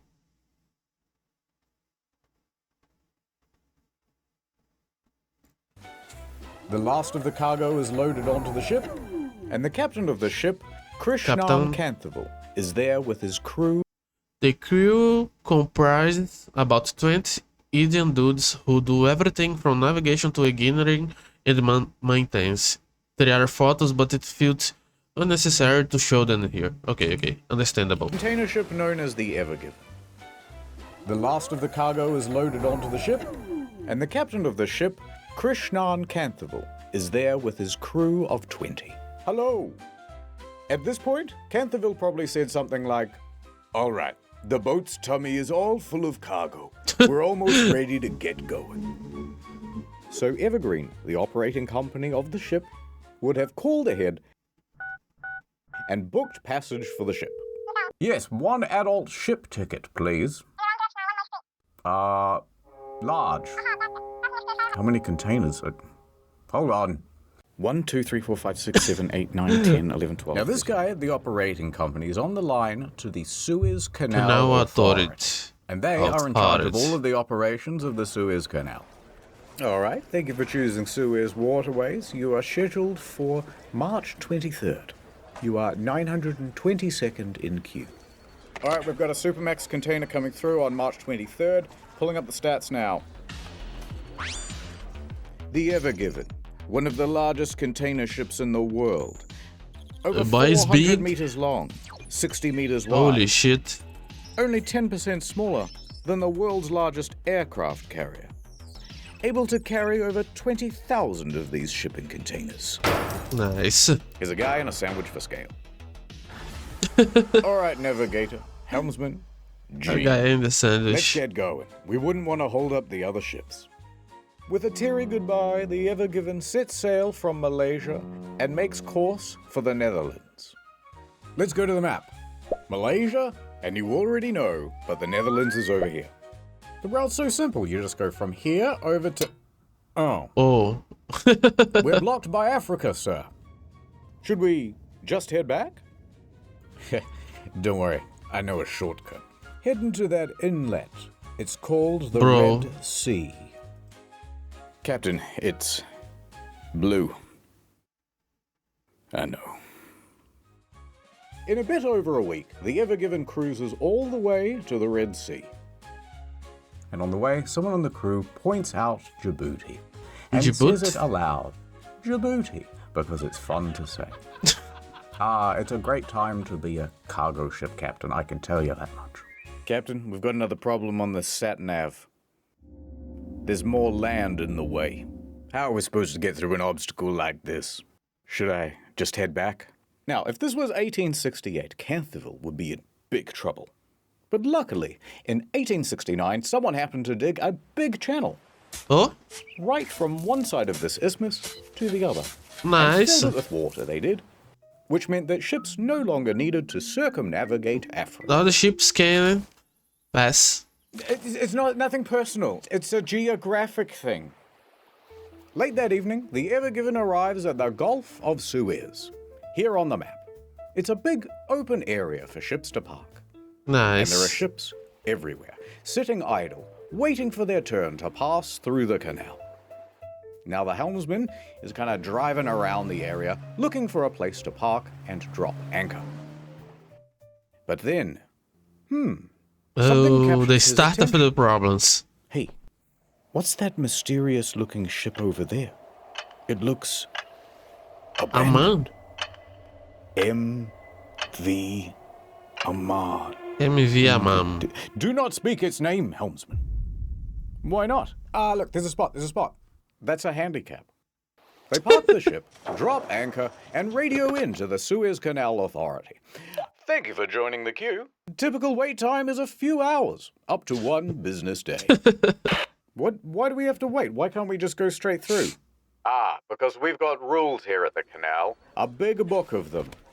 No running, no dive bombing, and blah, blah, blah. Somewhere way down the back of the manual it says, all vessels entering or leaving the canal must have a pilot. And in fact, a ship as large as yours needs 2. These pilots are employees of the Canal Authority who understand the perils of the route. Okay. Kind of like a consultant to the captain. And they stand around going, to help people? Yes, go here, turn coming up here, watch out for the geese. So just stand by for a while, yep? Alright, nothing to do till this pilot arrives. Guess I'll take a little bit of me time. I'm off to my cabin, fellas. Don't do anything I wouldn't do. And so just after midnight, Canterville heads back to his quarters to take a nap. Quite What's a going to cozy happen? scene, wouldn't you say? Yes. But all is not well on the Ever Given tonight. There seems to be some trouble with the weather. Ooh. 2:30 a.m. Canterville wakes up. Outside is the loud rattle of shipping containers sparring with the wind. Loud enough to capture Canterville's attention. Rah-rah. He dashes up to the bridge. All right, what's the status on it being really, really windy outside? The wind is up to 35 knots, but the Ever Given is fine and the anchor is keeping us held. All right, it sounds like I can head back to my quarters then. Wait, Captain. I think we need to move the ship. Yeah, those guys are getting closer and closer to us. We're surrounded by ships like the Al Nasriyah. Their anchors can't withstand the wind, and they are being dragged about. We need more buffer, or there's risk of a collision. Good thinking. All right, duty engineer, prep the engines. Aye. The ship kicks to life. The helmsman steers the Ever Given to get further away from the other ships. From the beginning, it was having some problems. This whole thing might be cancelled. What did they Port control seem to be taking care of area it? is delightful. The weather outside is very frightful. Is passage through the canal still happening? Not cancelled. Hold position. Your pilot is wrapping up and will be on his way to your vessel soon. They're making us wait. Captain, if we're struggling not to hit ships in this big open area, it's going to get pretty dicey when we have to navigate through a narrow channel like the Suez. Yes. Although you should have said, spoiler warning. Coming up next on Channel Ad Time. Welcome back to Raising Sailing. I'm Sailing Man, professional traveler and eSIM. Finding tourists to get them huge savings on an eSIM plan. It ain't for the faint of heart. But if there's one thing I've learned in all my years, when they're traveling, they need data. I can't get an Uber. I didn't sort out my data before I left. Got another one? Try this. First, we download the Saily app on your phone. Then we choose how much data we want and where. Then we add the code Internet Historian for 15% off. And don't forget the most important part. Mwah. What the hell? Phone international data using the Saily app. Thank you, Saily Man. Very cool. So download the Saily app or scan the QR code on the screen now and use the code Internet to get 15% off at checkout. It's so beautiful here in the hills of Switzerland. If only I could listen to podcast in the background. Here comes Saily Man. Over 200 destinations, 24/7 live chat support, and no physical SIM or roaming fees, because it's just an app. Could I have my phone back, please? At Saily, family comes first, and data comes second. Data comes first. They're both tied for first. Tonight on Raising Sailing. Anyone can get Saily. Dead ones. Sorry I have a boyfriend ones. All regular. I have a presentation in 15 minutes at the UN Security Council, and I didn't download the slides. Without this presentation, I'm worried they're going to nuke North Sentinel Island again. 15 minutes to go and he hasn't got the slides. I'll be the guy who started the next world war without those damn slides. 10 minutes to go and he hasn't got the slides. History will not look kindly on me without those slides. Here comes Saily. Now you have 10 gigabytes of data on your phone. Cheaper than most phone providers. Nice. I love you, Saily Man. Hush, little one. I saved it. The Saily app really saved me. This truly was our darkest hour. But we prevailed. It's not an easy job, but Saily gets me through. So download the Saily app or scan the QR code on screen and use Internet Historian as the code to get 15% off at checkout. Get some damn data on your phone, why not? Ad over. Some time has passed. We're back on the bridge. There's the helmsman. Captain's gone back to his quarters. Pilots won't be here for hours. Then suddenly, an idea. The helmsman takes it upon himself to navigate a little bit of art. What the hell?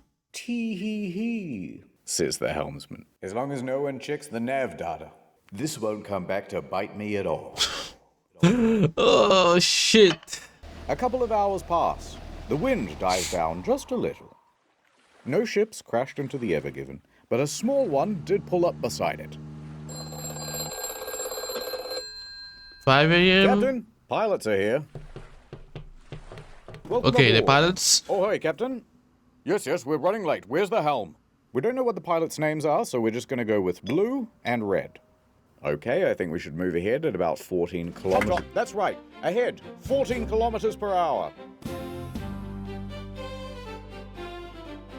The Ever Given So joins they a convoy of give ships, taking instructions. position. If you not set the time jump, yes, it took 1 hour and 20 minutes to get to the entrance from the waiting area and get everyone speeds up. The ships are slow. Yeah, I mean, they are super big, At so the entrance to the canal. it makes sense. Convoy, checking in. Ready.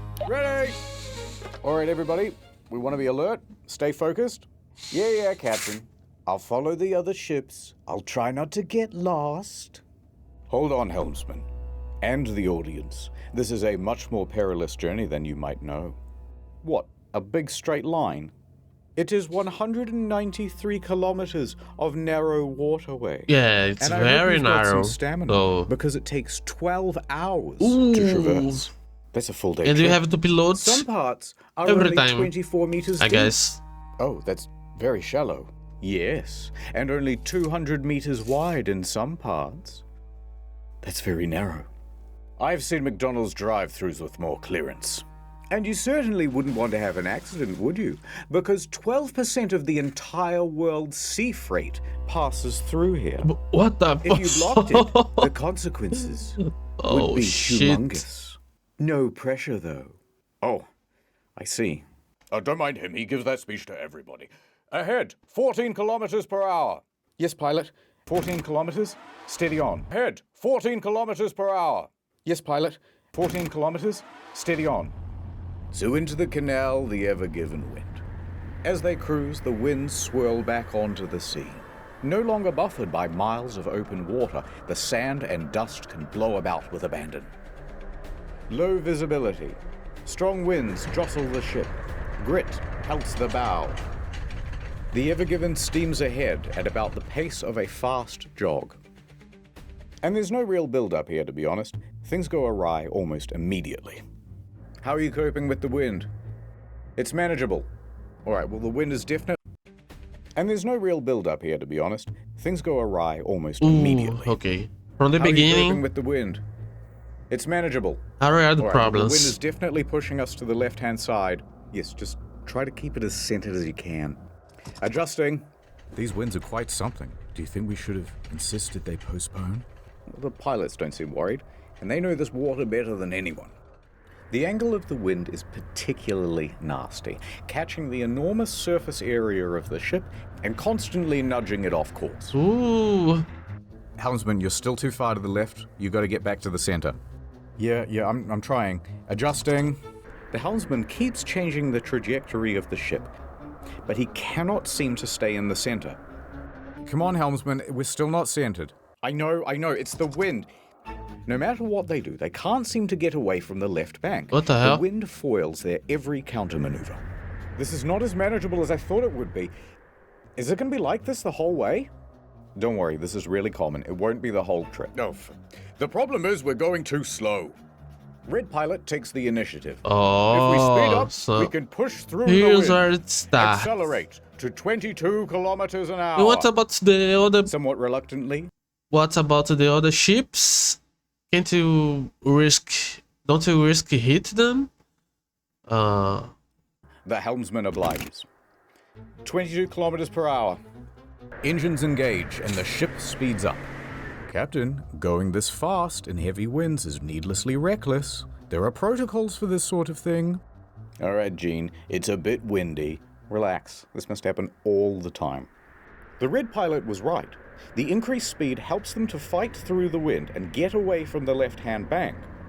However, they Yeah, can't but seem the to keep the problem ship would be in the later. very center. Helmsman, you're aimed too severely to the right-hand bank now. We need a bit of leadership here. Don't worry, I know what to do. Turn left. Adjusting. The pilot's giving steering instructions now. Captain, is he supposed to do that?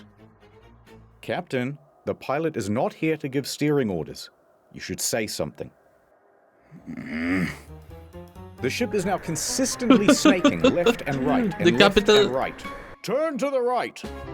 So they turn to the right, but then they end up too far Wants to to the right. leave everything to the You're too close pilot, to the right bank now. to the Turn pilots. To the left. Yes, I agree. Turn to the left. Look, this is all a bit tense, and we both know where this is going. It's gonna crash. Let's just enjoy it. Oh, wow. There it is. A gently sloping sandy bank. Oh, this is Red low pilot, pay. we're just consultants. This isn't our job to steer the ship. You're micromanaging. We should only be giving general navigation advice. we're getting too close to the left bank. I can't keep it centered. We have to slow this ship down. Yes. If we slow down, the wind will push us into the bank. What do I do? Reduce the speed. The two pilots begin bickering. And not just bickering normally. They're bickering What the fuck? in Arabic. Arabickering. And Canthable's crew doesn't speak Arabic. The captain has What the hell to are they saying? take control, I don't guess. know. Neither do I. Does anyone here speak Arabic? The Ever Given has reached its target speed of 22 kilometers an hour, but they're taking wider and wider turns and can't seem to get anywhere near the center of the lane. And the two pilots, they're still fighting. Captain? Captain! Pilots! Captain! The Ever Given then reaches an extreme, unrecoverable angle, pointing acutely to the right, straight for the bank.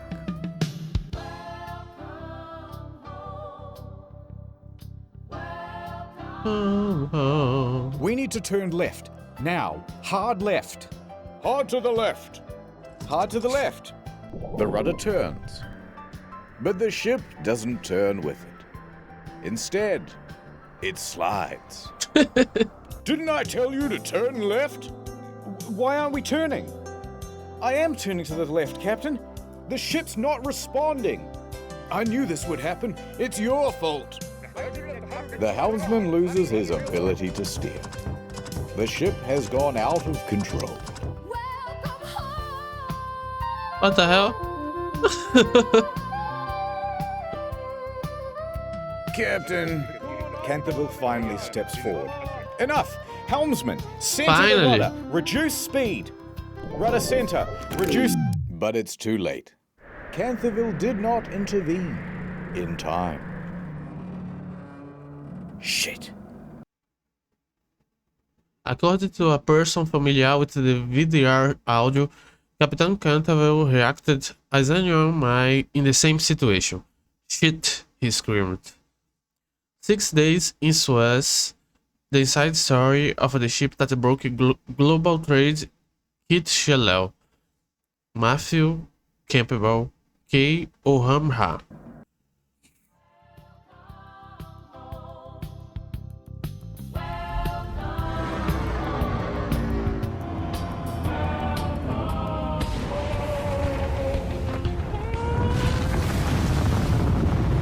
The crew took can feel too the long vibration to through the floor as the bow meets the back. intervene.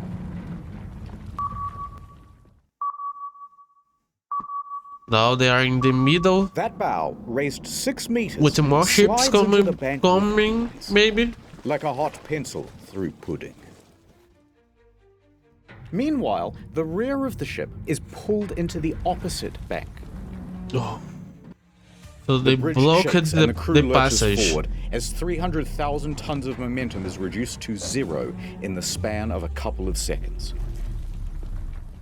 We've run aground, cut your engines, Canterville yells out on the radio, because don't forget, these ships are running as a convoy, which means that the ships behind them have just seen what's happened, and they all have to slam on the brakes.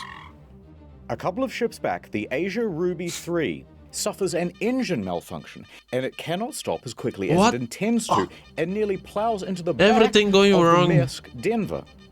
They manage to stop themselves just in time and prevent running aground as well. Pan back to the Ever Given. Let us look at it from above. It is diagonally wedged across the entire canal. An unplanned bridge connecting 2 continents. This is a real satellite photograph of the ship shortly after the crash. Holy shit. A ship collision of such magnitude, there's almost nothing to compare it to. Maybe Hindenburg? 9/11? I'll keep Googling. No, hold off on the dramatic sound effects. There's no need to panic just yet. It's like a car tire stuck in the mud. We simply reverse. Full astern. Well, that means full backwards. Propellers at the back of the ship whiz to little effect. Locked in place by the sand. We didn't move. Merely a run-up. Crash astern. That's the most dramatic version of full astern, ramping up to full thrust as quickly as possible. Nothing. No, stop it. No sound effect just yet. We still have one more option.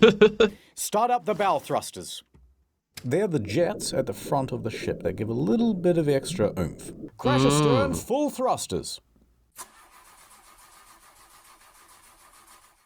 No effect. They need to get hard out of her there.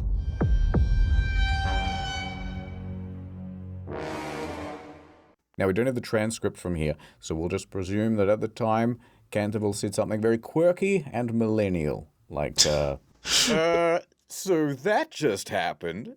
But what we do know is that he and the pilots then jumped on the radio and got in contact with the port authority. We've got something to tell you, and you gotta promise not to get mad. Shut up. Look, listen, we're gonna need a tugboat. We are run aground. The helmsman takes a turn at being millennial. There are other ships right behind me, aren't there? What the fuck? And there were, as the queue of container ships piling up behind them got longer and longer. Make that 2 tugboats. So what happened here exactly? And who is in big, big trouble? Explainer time! Okay, let's go. There are 3 main causes to why the ship crashed. Let's start with the wind. The wind? The captain could have very easily said, guys, the wind is far too severe. Let's postpone. But he didn't. However, the blame's not all on Canterville. The two pilots said, let's just follow protocol. By radioing in to HQ and saying, yes, get us 2 tugboats, please. With one on each side at the front, they would have had far more stability and control. And they wouldn't need to erratically fight about with the wind to stay in the middle of the lane. Second cause, the speed. Every bad decision that they could make, they made it. Of the ship. Now, it was the red pilot who told the helmsman, accelerate the ship to 22 kilometers per hour. But when he did that, they were already driving at the speed limit for their weight class, 14 kilometers per hour. And telling the helmsman to go beyond that meant that they are technically breaking the rules. Bro. And while I agree that some rules are made to be broken, going this fast in a very large ship in a comparatively small canal causes a whole bunch of problems to do with fluid dynamics. Big problems. Huge. 5 fun what the hell? Phenomena. No, I don't know the physics, and if I did, I wouldn't tell you. But what I will say is this. I don't know the physics, and the bank effect. Okay. If I did, I wouldn't tell you. But what I will say is this. Speeding up causes something approximating oversteer. The ship becomes all slidey. I'm just going to turn a little bit to the left, but instead you go a lot to the left. I'll just turn right a little bit, but instead you turn to the right a lot. Remember how the cheerful navigator was like, come on guys, we have to get back to the center of the lane. Well, they can't, because every time they try to direct back to the center, the speed and the oversteer means they overshoot it. One more effect of going very fast. I will sneeze. Wait for it. Take a look at this animation side on. Water pressure effects cause the ship to tilt. At this speed, the front is raised 6 meters higher than usual, which means when they collide with the bank, combined with the high velocity, they really wedge themselves in. But we can't just blame everything on the physicists, because there's a third main cause. Poor communication. Yeah. English is the official language of pretty much every port. However, the pilots start arguing with each other in Arabic, which is not just unprofessional, but excludes all of the rest of the crew from what's being discussed. And all of these competing voices make for chaos on the bridge. But the blame is not all on the co-pilots either. The captain is always in charge. He has the ultimate authority. Decisions start and end with him. So the captain should have intervened and said something like, shut up, everybody. But he doesn't. he stands there quite passively throughout. By the time he does step in, it's too late. It's too late. Now that everything's been laid out, who would you say is at fault for the crash of the Ever Given? The helms... The pilots and the captain for not intervening. Blue pilot? The red pilot? Canthaville? Everyone together. Society, that's who. You and me. And I think you should apologize.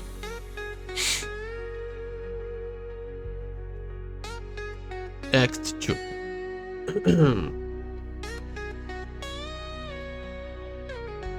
Stuck. Day 1. Alrighty. So we have something 3.5 times the size of the Titanic, choking the world's largest freighting canal like a greedy seagull throating a glue stick. Good start. And they didn't get very far through the canal itself. About 5% of the progress. Bro. But if we scroll up for a second, we can see what landmarks they missed out on. The Great Bitter Lake, named so because the water there is very salty instead of fresh. Then up a 2-lane bit and over to Timsah Lake, named so because Timsah is the Arabic word for crocodile, because there used to be crocodiles in there. Otherwise, it's pretty much zip right through, because there used to be crocodiles in there. There are no crocodiles in the lake nowadays. Okay.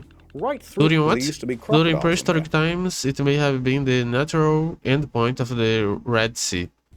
Otherwise, it's pretty much zip right through to the Mediterranean. That would have been very nice for them. Now we go back a bit to Timsah Lake, and here you'll find the city of Ismailia. And at its port, see this building?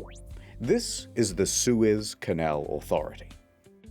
Inside, Captain El Said, head of navigational control, is just settling in for the day. As he sits down to his desk, Captain, you're gonna want to see this. The video feed pulls up. What? Line 1. We're stuck. We'd like to request a tugboat. Stuck? Stuck where? You know that single lane area pretty close to the entrance? There. Now, had this happened in one of the 2-lane sections, they could have kept the traffic flowing. Yeah. But alas. What? So you're blocking all the traffic? Traffic from the Mr. whole El Said, we already world. promised we wouldn't get mad. Shit. Fine. I gotta see how bad it is in person. El Said snatches his keys off his desk and he races down to his car, rushing to the scene. He gets out and casts his eyes upon the ship. My God. Towering over him is a structure the width and breadth of the world's largest Walmart, except it is also and breadth of the world's largest Walmart, except it is also 15 stories tall. The fuck? The bow, raised 6 meters higher than normal, is jammed into one side, like an unwitting finger in a Chinese finger trap that somebody filled with Gorilla Glue in its prom tomorrow. And the ass of the ship, firmly squatting aground on the other side. And the middle of the ship, making bended metal groans as it's barely suspended by only a few meters of water. El Said lets the sand run through his fingers. At this point, another important person arrives on the scene. Admiral Rabi. How the fuck are they gonna try to solve it? Chairman, the big boss of And the whole canal. how everyone is going to die. The organization. He's all the way up here, right? Oh no. So high up that he looks directly to the Pharaoh of Egypt himself. Yep, that's one blocked canal. No, Mr. President, he didn't say blocked. Shut up. He said that canal rocked. He's giving it a 5-star review. Come on, follow me to the bridge. Now, El Said and Rabi board the ship, and it's a hell of a scene. The crew is racing around. Oh God, they're gonna check the nav data. They're gonna see the dick pic. Oh God. Canthaville's standing back taking a panicked phone call with the operating company. Okay, so 2 pilots walk into a ship, and the first one says, and the 2 pilots from before are still bickering. All right, you 2 are dismissed. Canthaville. Oh God, this is the end of my career. This is gonna cost $1 billion. El Said puts his hand on Canthaville's shoulder. Do not worry, my friend. We shall solve this. Come on, Captain. What's the status? Well, the ship isn't floating. Yeah. No, what I mean is the situation is worse than you think. It's the way we're pitched up on the shore. The weight distribution is all wrong. We're like a raised bridge, but we don't have any of the support underneath. The middle of the ship could bend under its own weight and tear. So it could sink? Yeah. That would shut down the whole canal for months. Are we taking on water? No, I've had the engineers check the hull. We can't see water making ingress anywhere. Yet.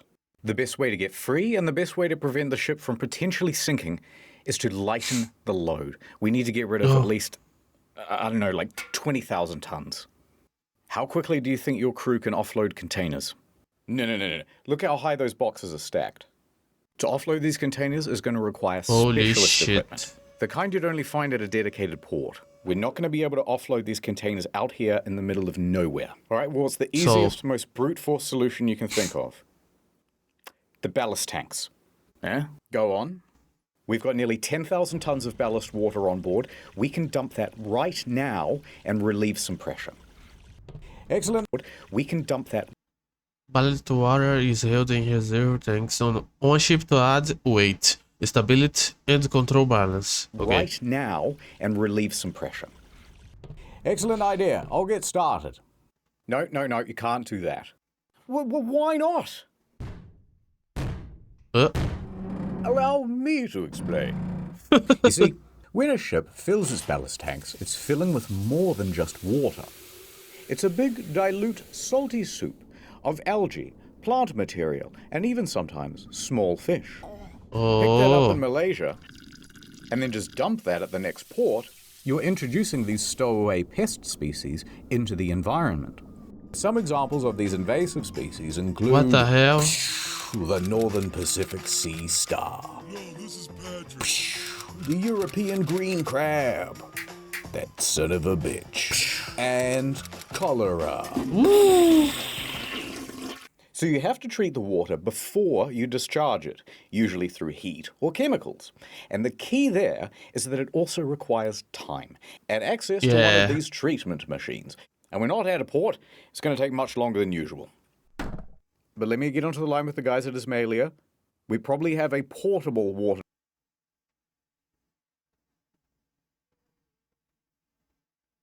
Let me read it. I can't read it.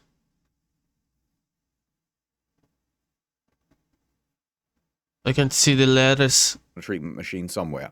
Al Said turns and looks out the window. Coming down the canal are 2 tugboats, the ones that they ordered earlier. Look, we might not even be that deeply wedged in. These 2 tugboats might be all we need. Yes, tugboats. This is the Mosaid 2 and the Mosaid 3. These 2 little guys are able to pull around this massive cargo ship, comparable in size to the Ever Given. On go the ties. Line secure, all fast. Engine ready. Ready to pull. Canterville looks nervously at El Said. Commence pull. Okay, let's Slow see. ahead. The Can't I polyethylene do ropes it? whine as they're pulled taut from the water. The tugboats lightly draw against the ship, testing for resistance. All right, a little more. More. More. Full power.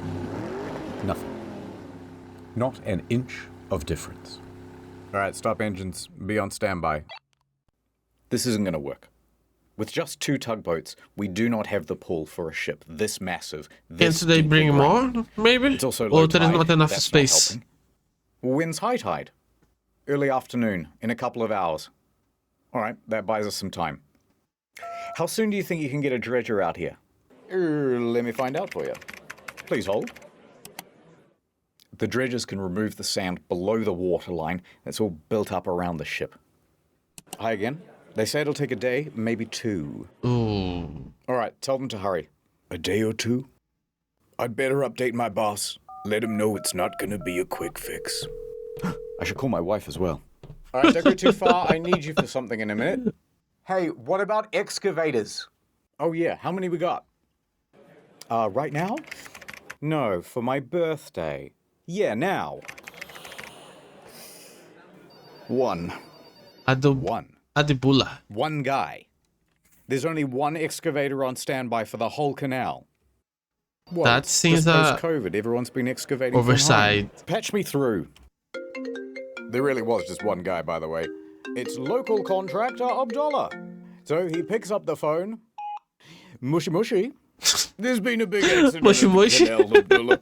There's sand and dirt everywhere. I need your help. Just send me the deets, Chum. Abdullah jumps in his truck and heads to the scene. And when he pulls up, Gott in Himmel, he sees the massive Ever Given wedged into the canal. Abdullah locks himself into his excavator and gets to work on the most important task he's ever done digged. Okay, it's gonna take some time. Oh shit, the photo. The photo. Nice. Back on the bridge. Yeah, I'm not sure. Hopefully home soon. Okay. Yep, no, love you too. Okay, bye. Whew, the boss was not happy. Hey, before you said you needed me for something. I did. Who's this? Breathe into this tube. Also, you have to do a drug test. After the crash, they tested Canthaville for drugs and alcohol. Both came up negative. There's also a procedure to make sure that captains aren't fatigued. They look at the rest schedule and they find, no, Canthaville took that nap. Remember? He's had plenty of rest time. So he passed the fatigue assessment. And while Canthaville was at the nurse's office, I did not know that there was fatigue test. Tugs were tried again. And again. Tried a little bit of this, a little bit of that. It didn't work. All day trying, all evening, and into the early morning. But that stubborn ship was going nowhere.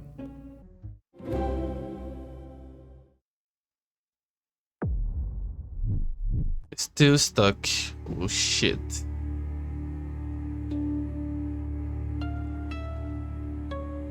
Oh. I wanted to see what makes everything go wrong, because the situation how it is now, it seems it could be salvageable. So what is going to make everyone die? Of course. The moon. Day 2. There's quite a queue of ships by this point, and they're all honking their horns impatiently. Hey, move your ass! I got Frozens in the back. Go around! Go around! No one knows quite what's happening because the Suez Canal Authority has not made a formal statement. Ooh. But their hand is about to be forced when an impatient sailor behind the Ever Given takes a photograph and publishes it online. And this starts a bit of a buzz. And publishes it online. Ship in front of us ran aground while going through the canal and is now stuck sideways. Looks like we might be here for a little bit. Holy shit. And this starts a bit of a buzz on social media. Of course. It was at this very moment that the helmsman's most feared fear was most realized. Someone pulled up the navigational data. Ooh. Within 24 hours, it was all over the news. Data. Colonel? Within 24 hours, it was all over the news. They were trolling so for the Suez beginning. Offices, Mr. Rebbe, you have 300 voicemails. Telemarketers? Important clients and journalists. They're asking about whether the canal is blocked, aren't they? They're asking about whether the canal is blocked, yes. And Breaking the Suez Canal news. Authority will keep it a secret no longer. They held a press conference. Okay. This is crazy. Let's say, hypothetically, they didn't give many details, but it was a very inspirational press conference. The news begins reporting on the story. It's blocked. Cargo ship blocking the Suez Canal. A huge container ship. There's just the most incredible drama playing out in the Suez Canal. A massive container ship longer than the Eiffel Tower. To one of the world's most important shipping lanes. And breaking news from the Nana Star News Channel. I'm Nana. Mega ship's big ass is stuck in the Suez Canal. Right. Point is, this story exploded everywhere. There was a lot of sympathy to go around. Don't say that, Cola. Global trade. And the internet, upon seeing it, went, these guys need some help. We would love to volunteer. That's not a picture of a naked woman. I need to help them. They knew best about what to do to get this ship unstuck. All right, it's time for the, I reckon you could pretty much just do this and it'd work section. By far the most popular solution was simply blow it up. No ship, no problem. What the fuck? But why wouldn't this work? Well, first you're blowing up $1 billion worth of cargo. And this thing is about 3 times the size of Mount Rushmore. So there's quite a lot of debris to sweep up, actually. And you still haven't solved the problem of moving the thing out of the fucking canal. Next idea. What if we attach 1,000 helicopters and simply fly the thing out? You can even take it all the Who the fuck gave you that? to its destination in the Netherlands. Well, the problem is this thing weighs about 300,000 tons. So even if you had a really powerful helicopter, you're going to need like 25,000 of them. And you can't put them all together in one area or they'll all crash. It ain't gonna work. En route to help. Hey, maybe pull up a bit. Next. Alright, more seriously, why don't we take a whole bunch of old jet engines, weld them to the sides of the ship, turn them all on at once, and the day is saved. So fucking stupid. There is a risk of an explosion. And then you'd have a hole in the ship. And then the ship sinks, and then you're really never moving it. Hear me out. Liquid nitrogen. A lot of liquid nitrogen right under the boat. The water freezes, expands, the ship lifts up. Bob's your uncle, you love it. Except now, the ship is just stuck in ice. And then it melts, and then you're back to the exact same position. Also, you need like $1 billion worth of nitrogen. There's no way to get that much material, let alone handle the scale of that material. Also, everyone's going to freeze to death on board, and the ballast will expand in the tanks, and that'll destroy the ship. It's not going to work. All right. Last idea. Best idea. The best? What if we just actively made things worse? Oh, such shit. as this petition to add a second boat to the canal.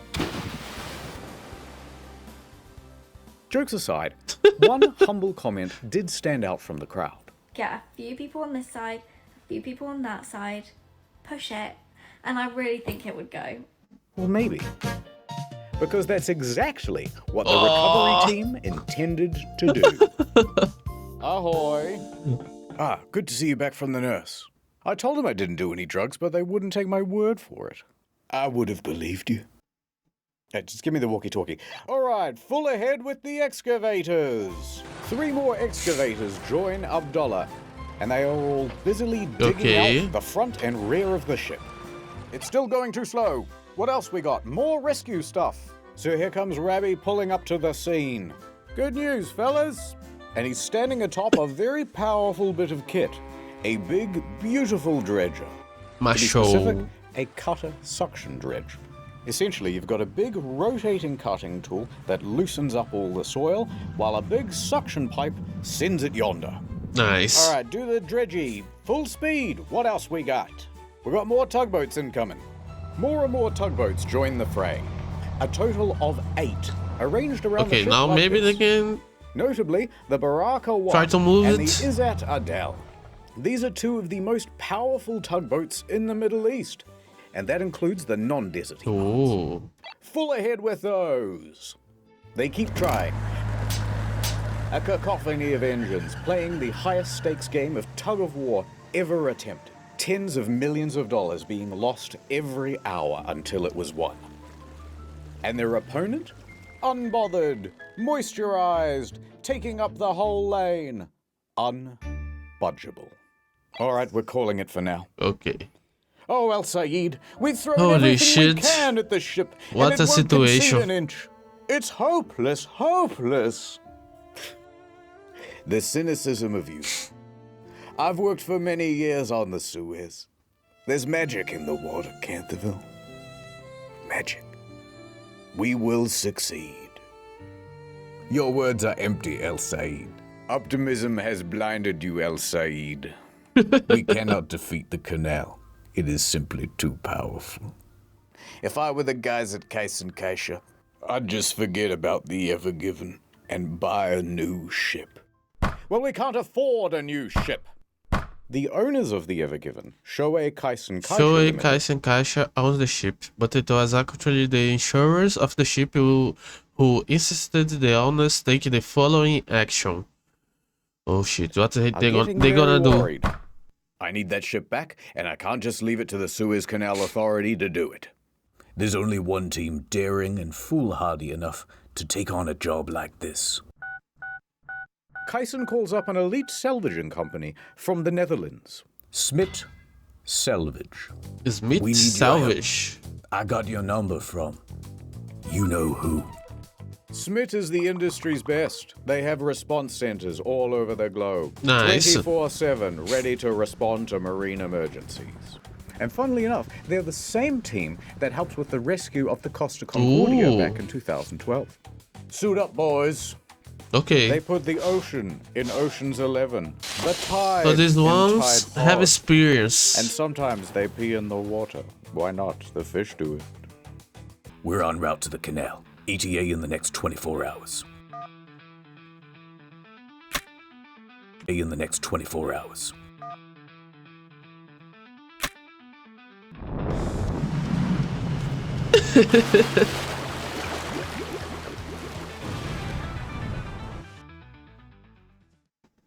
Next time on Boat in Canal.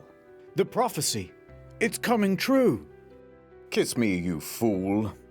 I'm beginning to think you don't want to get the boat free. Well, is it the Yanny wire or the Laurel wire? Laurel. I couldn't hear you. You're breaking up. Ha ha ha. There's only one way this was ever gonna go.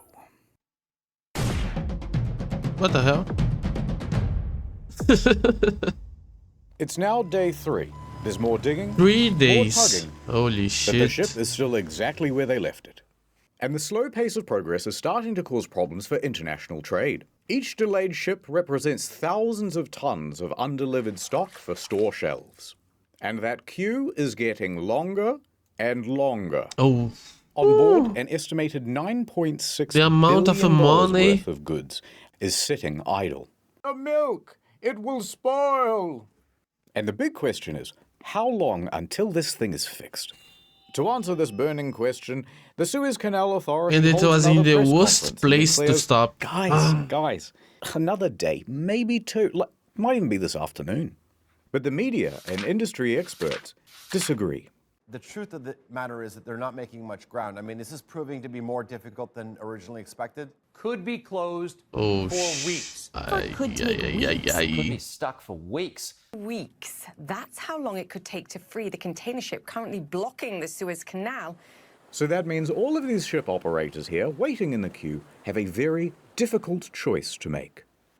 So basically, I've just got 2 options. One, I can wait around hoping the ship gets unstuck, which nobody knows how long that's going to be. Or option 2, we go all the way around Africa. And I really don't want to do that, and it's not just a geographic thing. Freighters don't want to go around Africa because it will cost them far more in terms of fuel. It adds 10 extra days to the route. And most importantly, Pirates? Ooh, pirates. Pirates. Now, there be 2 main pirate hangouts. The Somali pirates, Somali? everyone knows about This them. one I know. But the more prolific group is actually in the Gulf of Guinea. Oh. Named so because it holds the Guinness World Record for most pirates. In fact, in 2020, 96% Holy of all shit. maritime kidnappings happened in the Gulf of Guinea. That doesn't sound very good to me, Mr. Yeah. Kasha. And Better I just not want to you try. To know that you've made an enemy. And when I... Is your boat running? Because you better fucking move it. You What can't the hell? park there. All right, hear me out. I'm thinking a bunch of helicopters, right? And we... There are a lot of people now who are angry with the owners of the Evergiven. There's only one thing I can do. Bing, bing, bing, bing, bong. Breaking news. Pause for a second. Shoei Kaisen Kaisha is big sorry. The owners of the Evergiven feel such enormous pressure that they go live on television to make a public apology.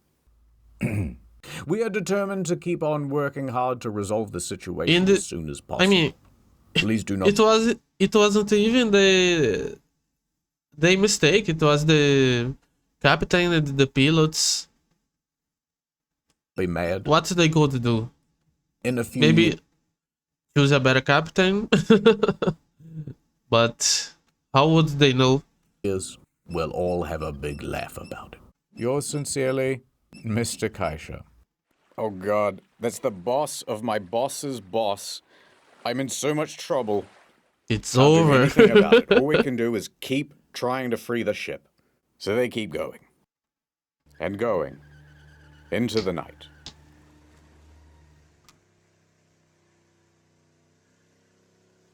And on that night, Canterville and El Said had a heart-to-heart. Okay, the mood let's see, was let's very see. somber. Still feeling optimistic, El Said? Of course. Well, it's day 3. How much progress have you seen so far? They're gonna blow us up, aren't they? It's possible. They're gonna freeze us, aren't they? That These seems stupid less likely. ideas. They might just attach a whole bunch of jet engines and we're gonna get fucked up. That one got debunked. Sorry, I don't mean to take it out on you. It's just, all these guys, they rely on me. The navigator, the helmsman, Gene, and the other ones we never animated. But I'm thinking maybe I should just get on a lifeboat right now and never look back. I could go live on an island somewhere, far, far away from here. Run away? Look at this. Oh. Timu neck massager. Sally Sallison, Sally House, I Sally bet City. she's checking her mailbox every What the hell? Bulk $6 fingerless gloves for Mr. Ooh. Poe box. You want to disappoint Fingerless him? gloves? No. Little Jimmy won't be getting his 20-pack of kitchen tongs this Christmas. And you think that doesn't kill me inside? But we've exhausted every option. There's nothing on Earth that could free this ship. Well, that's where you're right. Look up there. The moon. El Said points up into the night sky. Los Lunos. Los Lunos. Luna? Yes, the moon. The son of the night. To the ancient Egyptians, it was a sign of hope. And in a few Ooh, more nice. nights' time, a prophecy will be fulfilled. The supermoon. I have to show you a kind of boring diagram. I'm so sorry. Oh. You see, the moon doesn't just... Yeah, I orbit know the that Earth. the moon affects the water. This I have studied. But it can affect this session. In a perfectly equidistant circle. It is, in fact, an ellipse. That means there is a point when the moon is the furthest from the Earth, and we call that the apogee. And there's also a point where it's closest to the Earth. That's the perigee. You know when you look into the night sky and the moon seems bigger or smaller than usual? Oh, okay. Different distances, isn't it? Point is, the moon gravities all over the water. And the closer it is, the more it's going to pull. Now, there's another effect as well. If you believe the mainstream media, the Earth is going around the sun like this. And once in a The while, mainstream it will media. also align with the sun being on the exact opposite side. Bam! At this point, when everything lines up like so, both the sun and the moon are at max strength pulling on the sea. Ooh. And they call that the supermoon. And the tidal effects of both combine for an even greater pull. High tide can be even higher Nice. than usual, sometimes by up to 1.5 feet. So that's Now these sorts of on this situation, this is gonna happen. moons only happen 3 or 4 times a year. but in 4 days, Big K. We're going to get one. Super Mom.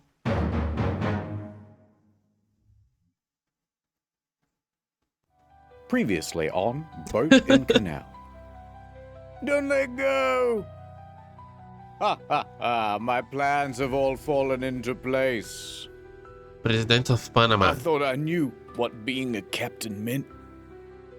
What do you mean cut the black and blue wire? There's only white and gold.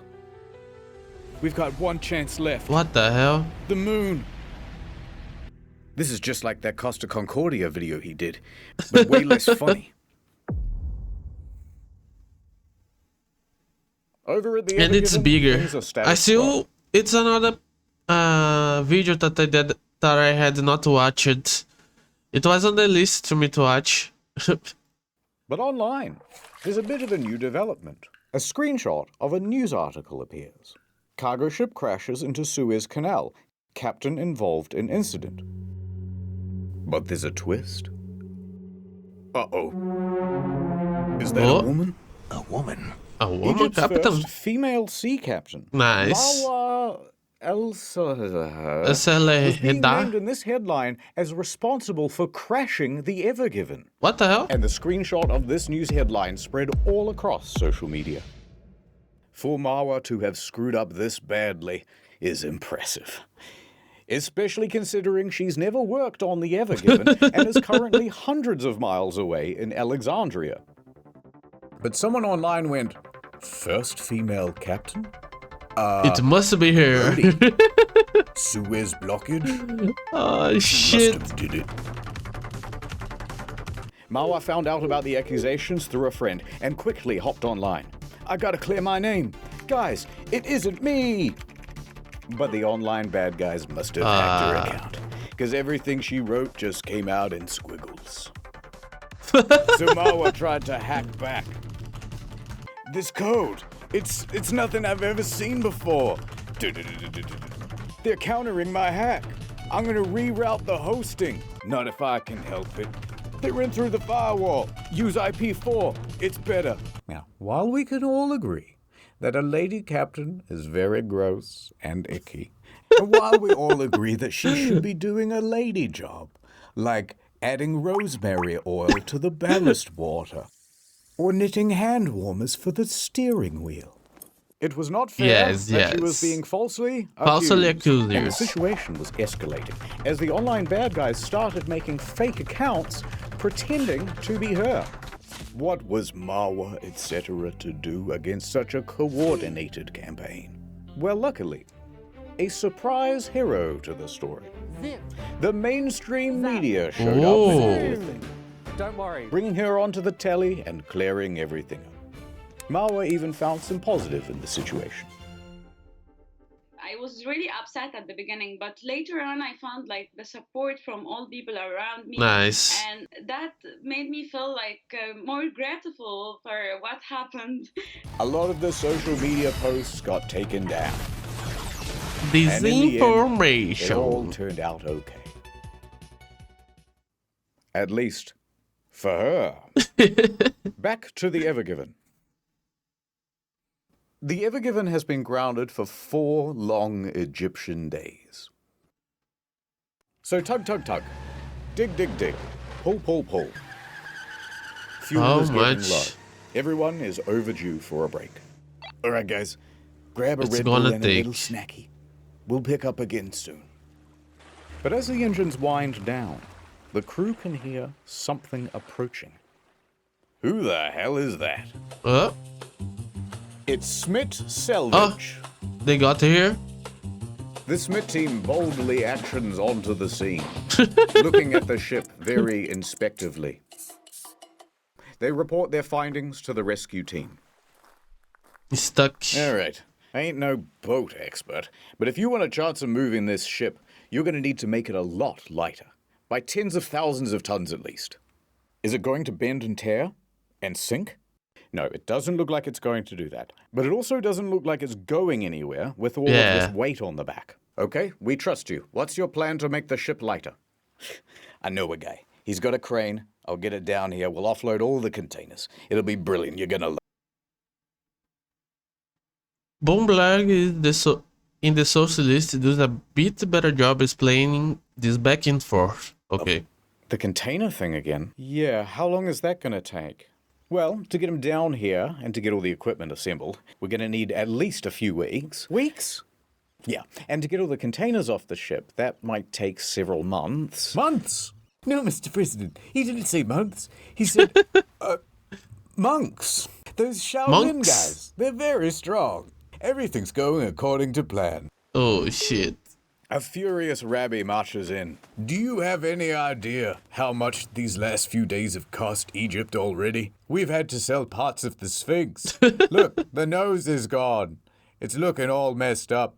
We turned the whole country into an e-commerce site. It used to just be called Welcome to... Now it's online. Egypt. Remember Tutankhamun? Now it's Tutankhamun. Get it? It's a pun. Get it? Let's move on, says the Smith guy standing in for the audience. Look, this is by far the best option. Yeah, it's slow and laborious, but it's a guaranteed fix. Or you can carry on doing what you're doing now.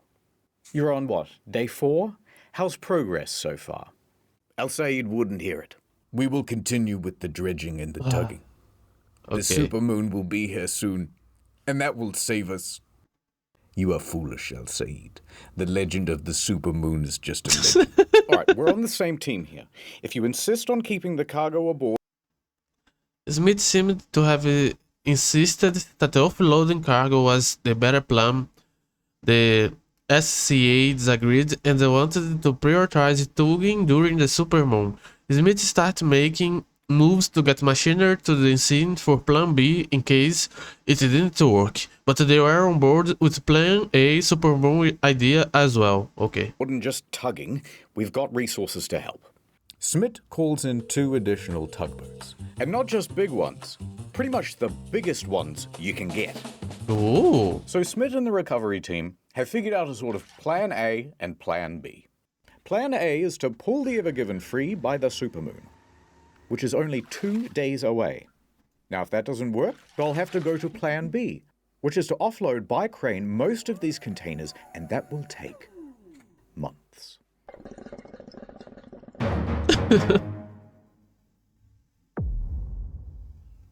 Everyone is mad. Ui. Watching on impatiently, tapping their feet and looking at their watches very aggressively, is now a queue of 400 vessels waiting to use the canal. Holy Fresh shit. fruit, thousands of tons. The amount of money. Medicine. Losing Money its lost. potency. After this, there is no turning back. You take the blue pill. You take the red. Not to mention livestock. More than a dozen ships have live animals on board. Mostly sheep and cattle, lightly sizzling under an Egyptian sun. The Egyptian government has had to dispatch vets to board these ships to tend to the animals' welfare. A few days ago, when I was a younger man, freight from Asia only cost $8,000 a container. Now it's $12,000. And the impact is being felt by companies. Renault, for example, ran out of some critical components and had to halt assembly at a couple of its plants. Adidas, Nike, IKEA all saw shortages. Some of our clients are out of their top-selling SKUs already. And as tankers queue, oil prices are rising. Let my people go! Through the little waterway, please. And meanwhile, all across the day, the tugs are trying again and again. Move a little more sand, wait for the next high tide, try again. And as this marches on with the same futility as day 1, banking on the supermoon looks like a costlier and costlier gamble. All right, enough of this. Said about 100 ships opting instead to go the long route around Africa, accepting the longer traffic time and piratey risk. Supermoon Commerce. Day 6.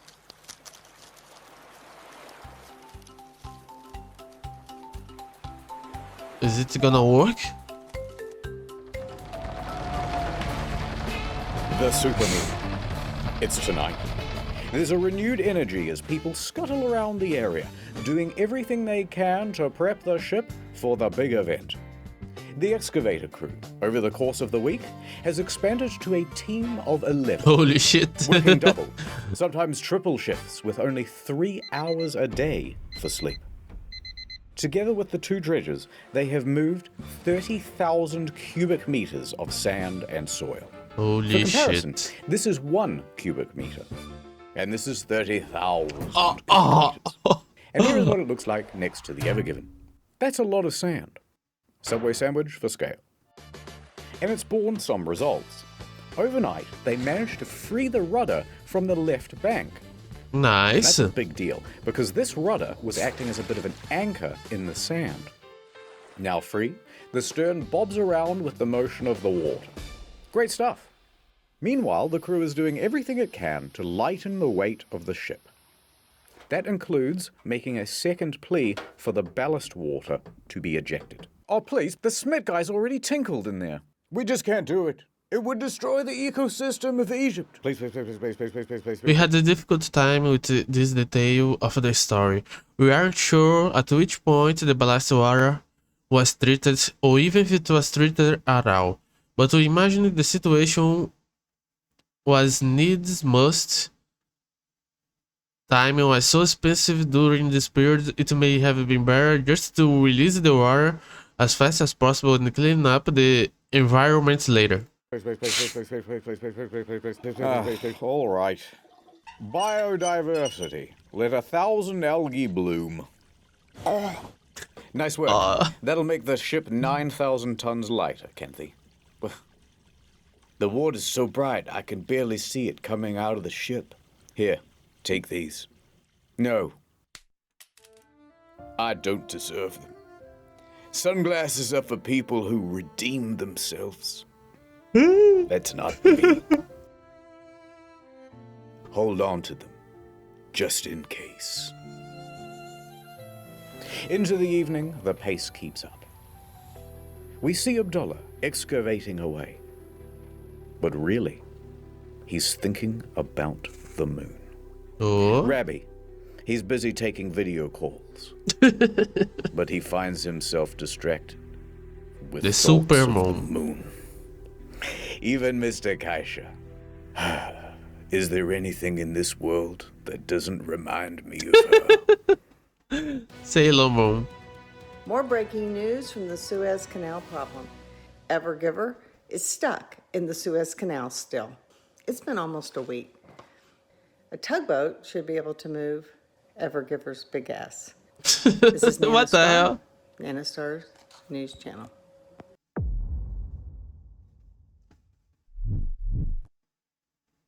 The full moon shone brightly that night, kissing the nape of the canal's neck with its gravity lips.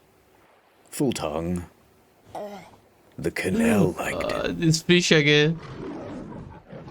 And spoiling the romance of the moment is a big fleet of tugboats, watching on voyeuristically. They are 17 in total, with just a bit over 1,600 tons of bollard pull.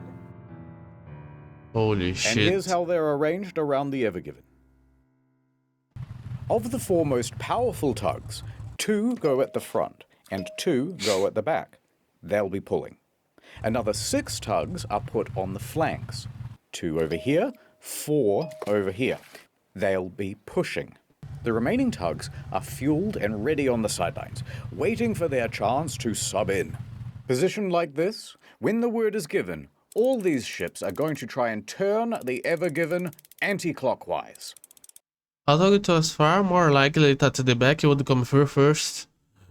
For some reason, they split the tugging between both the bow and the stern to move the whole ship in one go.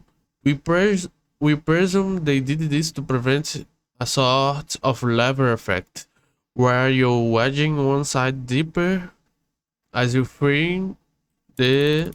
Looks great, can't read it. Do you think that this is gonna... I believe in the supermoon. This had better work. The guy with the ruler down by the shoreline yells out, "The tide has hit its peak!" El Sayed commands over the radio. Start main engines. Tension on.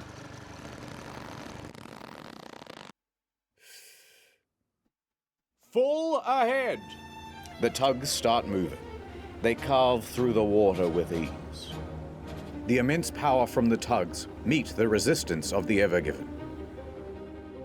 It was at this point that the narrator said something really poetic. Stuff about the night. About how the ships were like dancers on the water. For juxtaposition, we cut away to that crab again, which everybody hated. It's like a metaphor if you think about it. The tugs are sliding to the left. They're sliding to the right. It's not working! Diesel fumes fill the air as the tugs keep increasing their power. The water violently foams behind the tugs.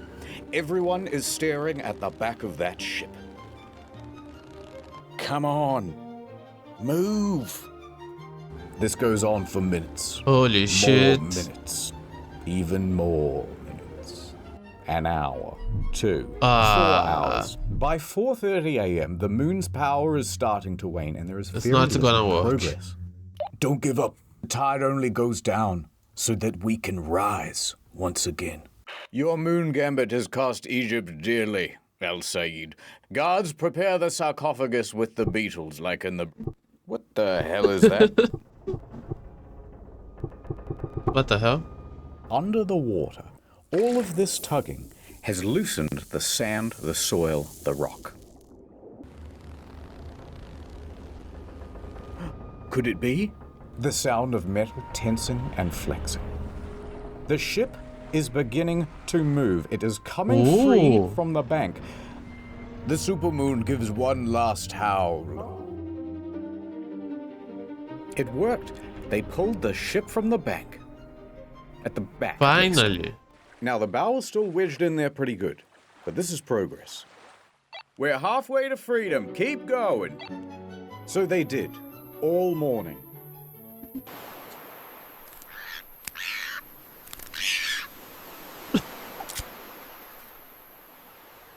"7:30 a.m. The sun is rising. The tugs have been pulling all night. But the most difficult task, freeing the bow of the ship, remains beyond them. Yeah. Well, I guess even the moon has its limits. I don't want to hear it, El Said. It wasn't enough. That bow is still stuck. No, Mr. President. They're not saying that the bow is still stuck. They're saying, take a bow, and then something else that rides with stuck. I gotta go. They were loading up the missiles for Plan B, as the guys on social media suggested. I lied about the crane thing. This was always the plan, says the Smith guys. You know what, Canterville? I agree. They should just blow us up. What? My career is over now, too. You're the guy who blocked the canal, and I'm the guy who couldn't get it cleared. We've brought instability to the Middle East. But enough, Canterville. I raised your hopes with moon-based promises. But look at the tide. It's low. Low tide. And yet, I am lower still. Canterville looks pensively out the window. And it was at that moment that he had his character arc. Oh?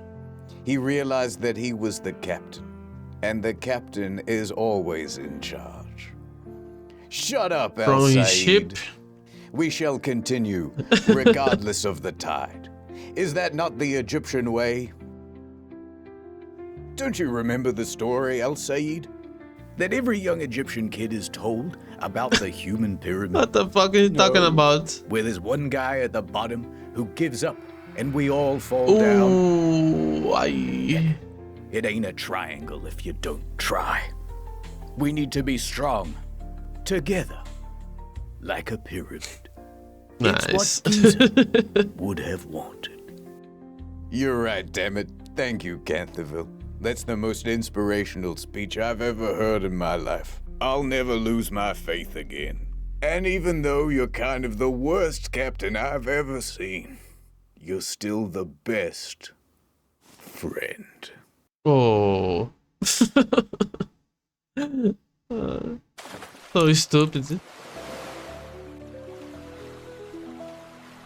So they pressed on all morning, enthusiastically and vigorously tugging away, Is that a beating off the fatigue, but to no progress. Okay, everyone, take a break. Copy. We'll have lunch and pick up again in a couple of hours. Then suddenly, one of the Smith guys comes busting into the room. I've got an idea. Everybody turns and looks at the Smith guy. All right, well, sorry about the boring diagram, but take a look at this. Remember how we emptied the ballast tanks before? Yeah, of course. Well, now that the ship is half floating, what if we refilled the ones at the back on this part of the diagram, where the ship is almost floating? That way, it will sink lower here and allow the bow to sit up even higher on the bank. Canterville gives El Said a knowing nod. I got this. I know a guy who owes me a favor. Please. A few hours later, the ballast tanks were filled. And it worked. The bow lifted ever so slightly. It's working. And it gets better. It's now 2 p.m. and that means high tide. Ooh. Guys, I've got another technical issue. All right, what is it? It's easier if I show you with a drone. What the? Hold on, let me try again. All right, you can see the ship is lodged at the front. The guys are pulling, but it ain't budging. However, a lot of force is building up here. And what if it were to break free? The sudden release could propel the ship straight across the water with a hell of a lot of momentum. It could span the entire canal and land on the opposite bank, only to run aground again. Worse still, it could pin these small tugs in its wake. Dangerous. To solve this problem, they did a bit of a safety briefing, and they got some rope. 4 ropes, actually, tying the bow of the ship to somewhere on the land. The lines look great, guys. With the contingency in place, the tugs start up again. And about an hour later, at 3:05 p.m., movement. The bow began to shift. Okay, that's definitely moving. This is it. It's working. The ship made a big noise as it accelerated from the bank. And at first, excitement and relief. The bow was coming free. Finally. Oh. Remember that concern about the overswing? Well, it's happening. Okay, the only source we found for this part of the story was Bloomberg, but they said that it happened and we wanted to build it. So this recreation is how we imagine it. The story was Bloomberg, but they said that it happened and we wanted to build it. So this recreation is how we imagine it went. The 4 support ropes take strain. Then, snap, one of them breaks. Do you think it's going to hold? I think it's going to hold. Move those tugs out of the way. Ooh.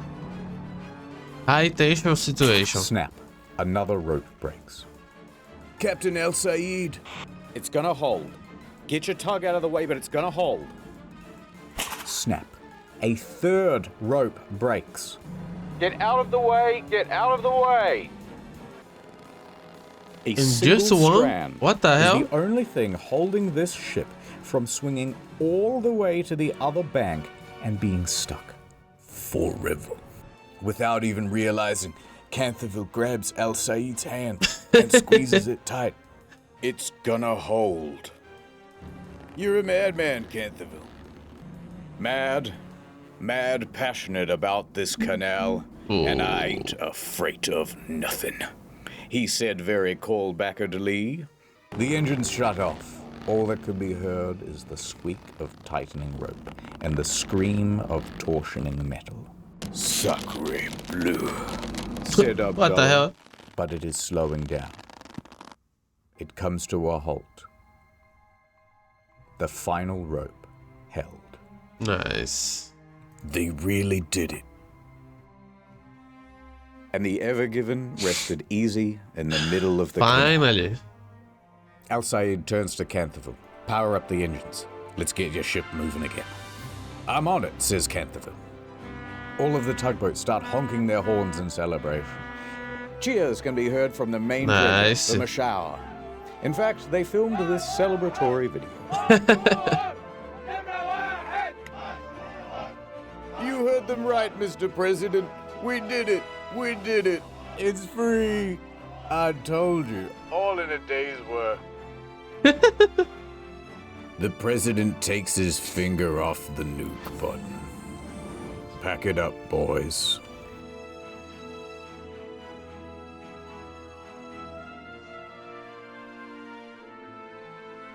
I can't believe it. All that digging really...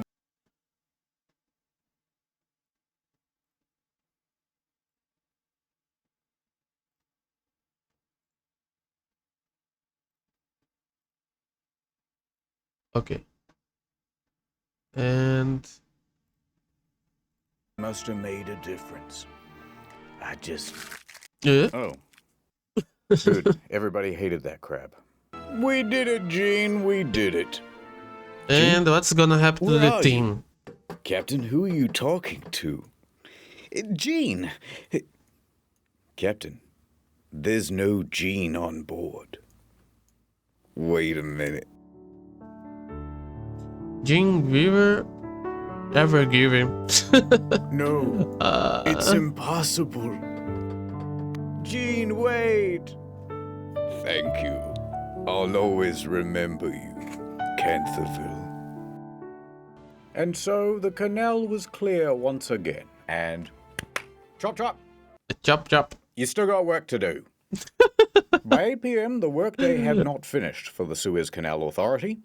There's still a backlog of 400 ships waiting to go through the canal. Holy shit. So Rabbi stands in front of microphones and says, "The canal will be operating around the clock until the queue is cleared."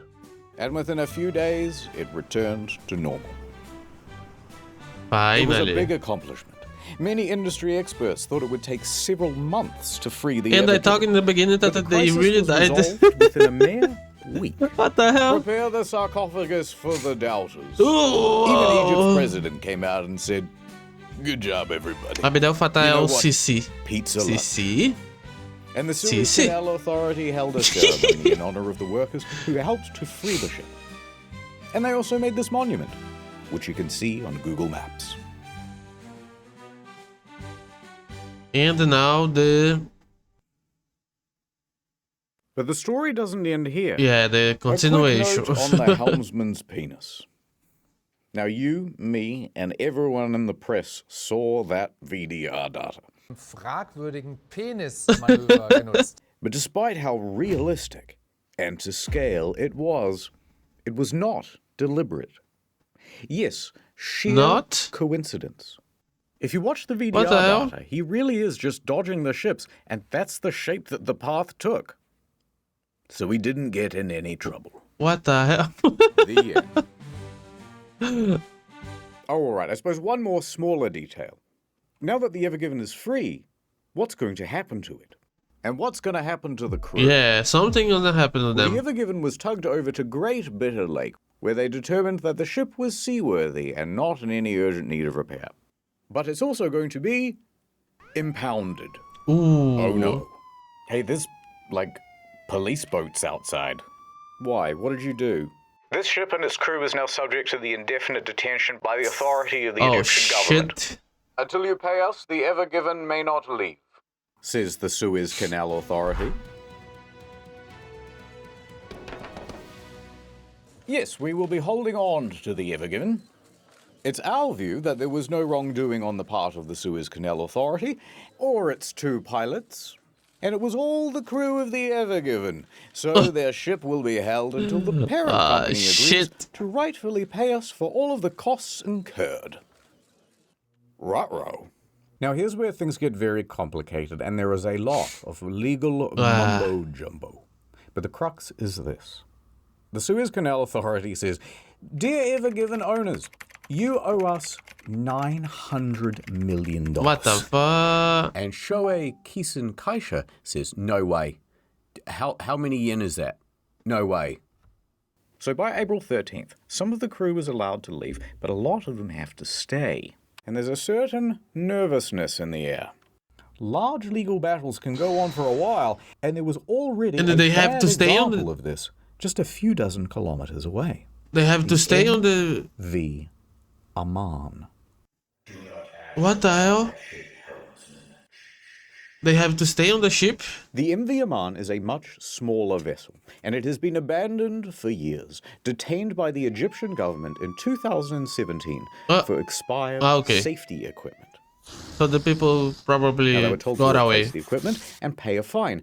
However, there was no one to replace the safety equipment or to pay the fine because the shipping company went broke. So they just abandoned the vessel. There was no way for the legal situation to advance. And that meant that there was no way for the ship to be released. Most of the crew had to stay on the ship, and they would keep them there for more than a little while. 13 months no way. Before a judge finally decided, all right, look, just leave the keys with one guy. We'll call him the custodian, and everybody else can go home. Now, that custodian was a Syrian man named Mohammed Aisha. Look, he's holding the keys. He's holding the keys. You have to stay on the ship now. Everybody else got to leave, but he had to stay. Huh? On top of the 13 months he'd already been there, he spent the next 3 years aboard the ship. Hell no. Quickly, the ship ran out of fuel, which meant it ran out of power, which meant it ran out of running water. No refrigeration either. Food ran out. Every few days, Mr. Aisha would be allowed to swim onto the shore to get food, water, charge his phone, but he was only permitted for about 2 hours until they would tell him to scoot. Oh, no. Would this be the same? Tell him to scoot. He wasn't freed until April 22, 2021. Would this be the same fate for the Ever Given crew? They did not know. A more crazy, we do, so let me a tell more you. crazy guy would have probably killed some motherfucker there. What the hell? 3 years? Yeah. A few more weeks if it counts the first 30 months. Passed. And the negotiations continued. You guys had those 2 bickering pilots. Yeah, but the captain's always in charge. Sorry, who didn't arrange for tugboats while we were going through the canal? Oh, that was you guys. I'm gonna put 20,000 containers on one of the largest ships in the world and go double the speed limit, then complain about tugboats. But eventually, they all got together in a big room. And they went, I'm sorry about all those things I said and those emails I sent. I didn't mean it. I was tough on you as well. They embraced. They made amends. So stupid. They made love. And they agreed, all right, you can keep using the canal, but sometimes we get to go fishing on the boat. That's fair. That's tough. The settlements were not disclosed. They shook on it. It was an Egyptian handshake. Where they do the thing with the elbow. There was a mummy.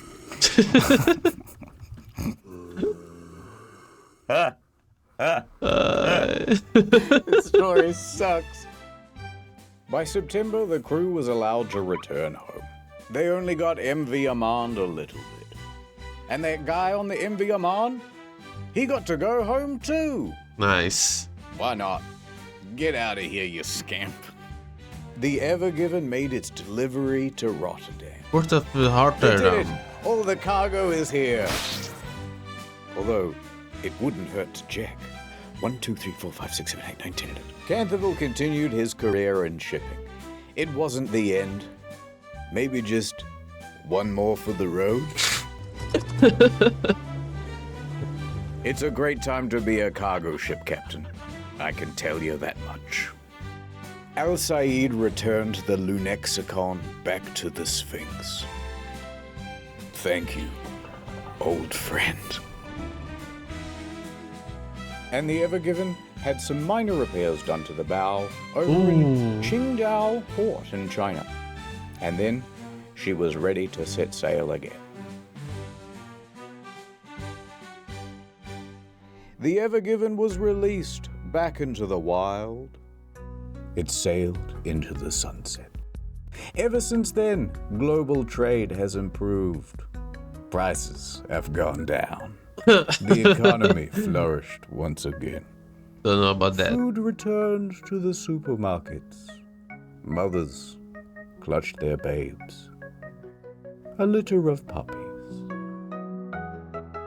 And peace What the was finally restored to the Middle East. Forever. The end. Thanks again to Saley, the easy way to get data on your phone when you're overseas. I'm hungry as fuck. 15% off? Now that's a good deal. If you watch it until the end, please give a like, comment something, maybe subscribe. That's it, I guess. What the hell? Everything that could go wrong got wrong in the beginning. Okay. Let me end it here. Bye bye. Okay. 1 hour and 37 minutes of recording. And I think I'm gonna end the stream here too. I'm gonna eat something. It's 10 p.m. 10:30 p.m.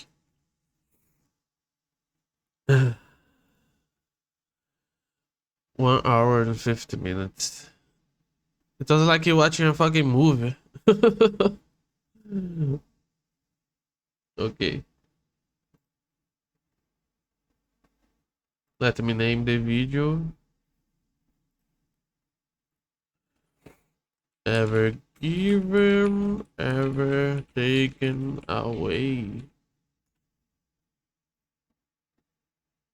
And tomorrow I'll probably start the last episode of Blue Archive. Yeah, probably tomorrow.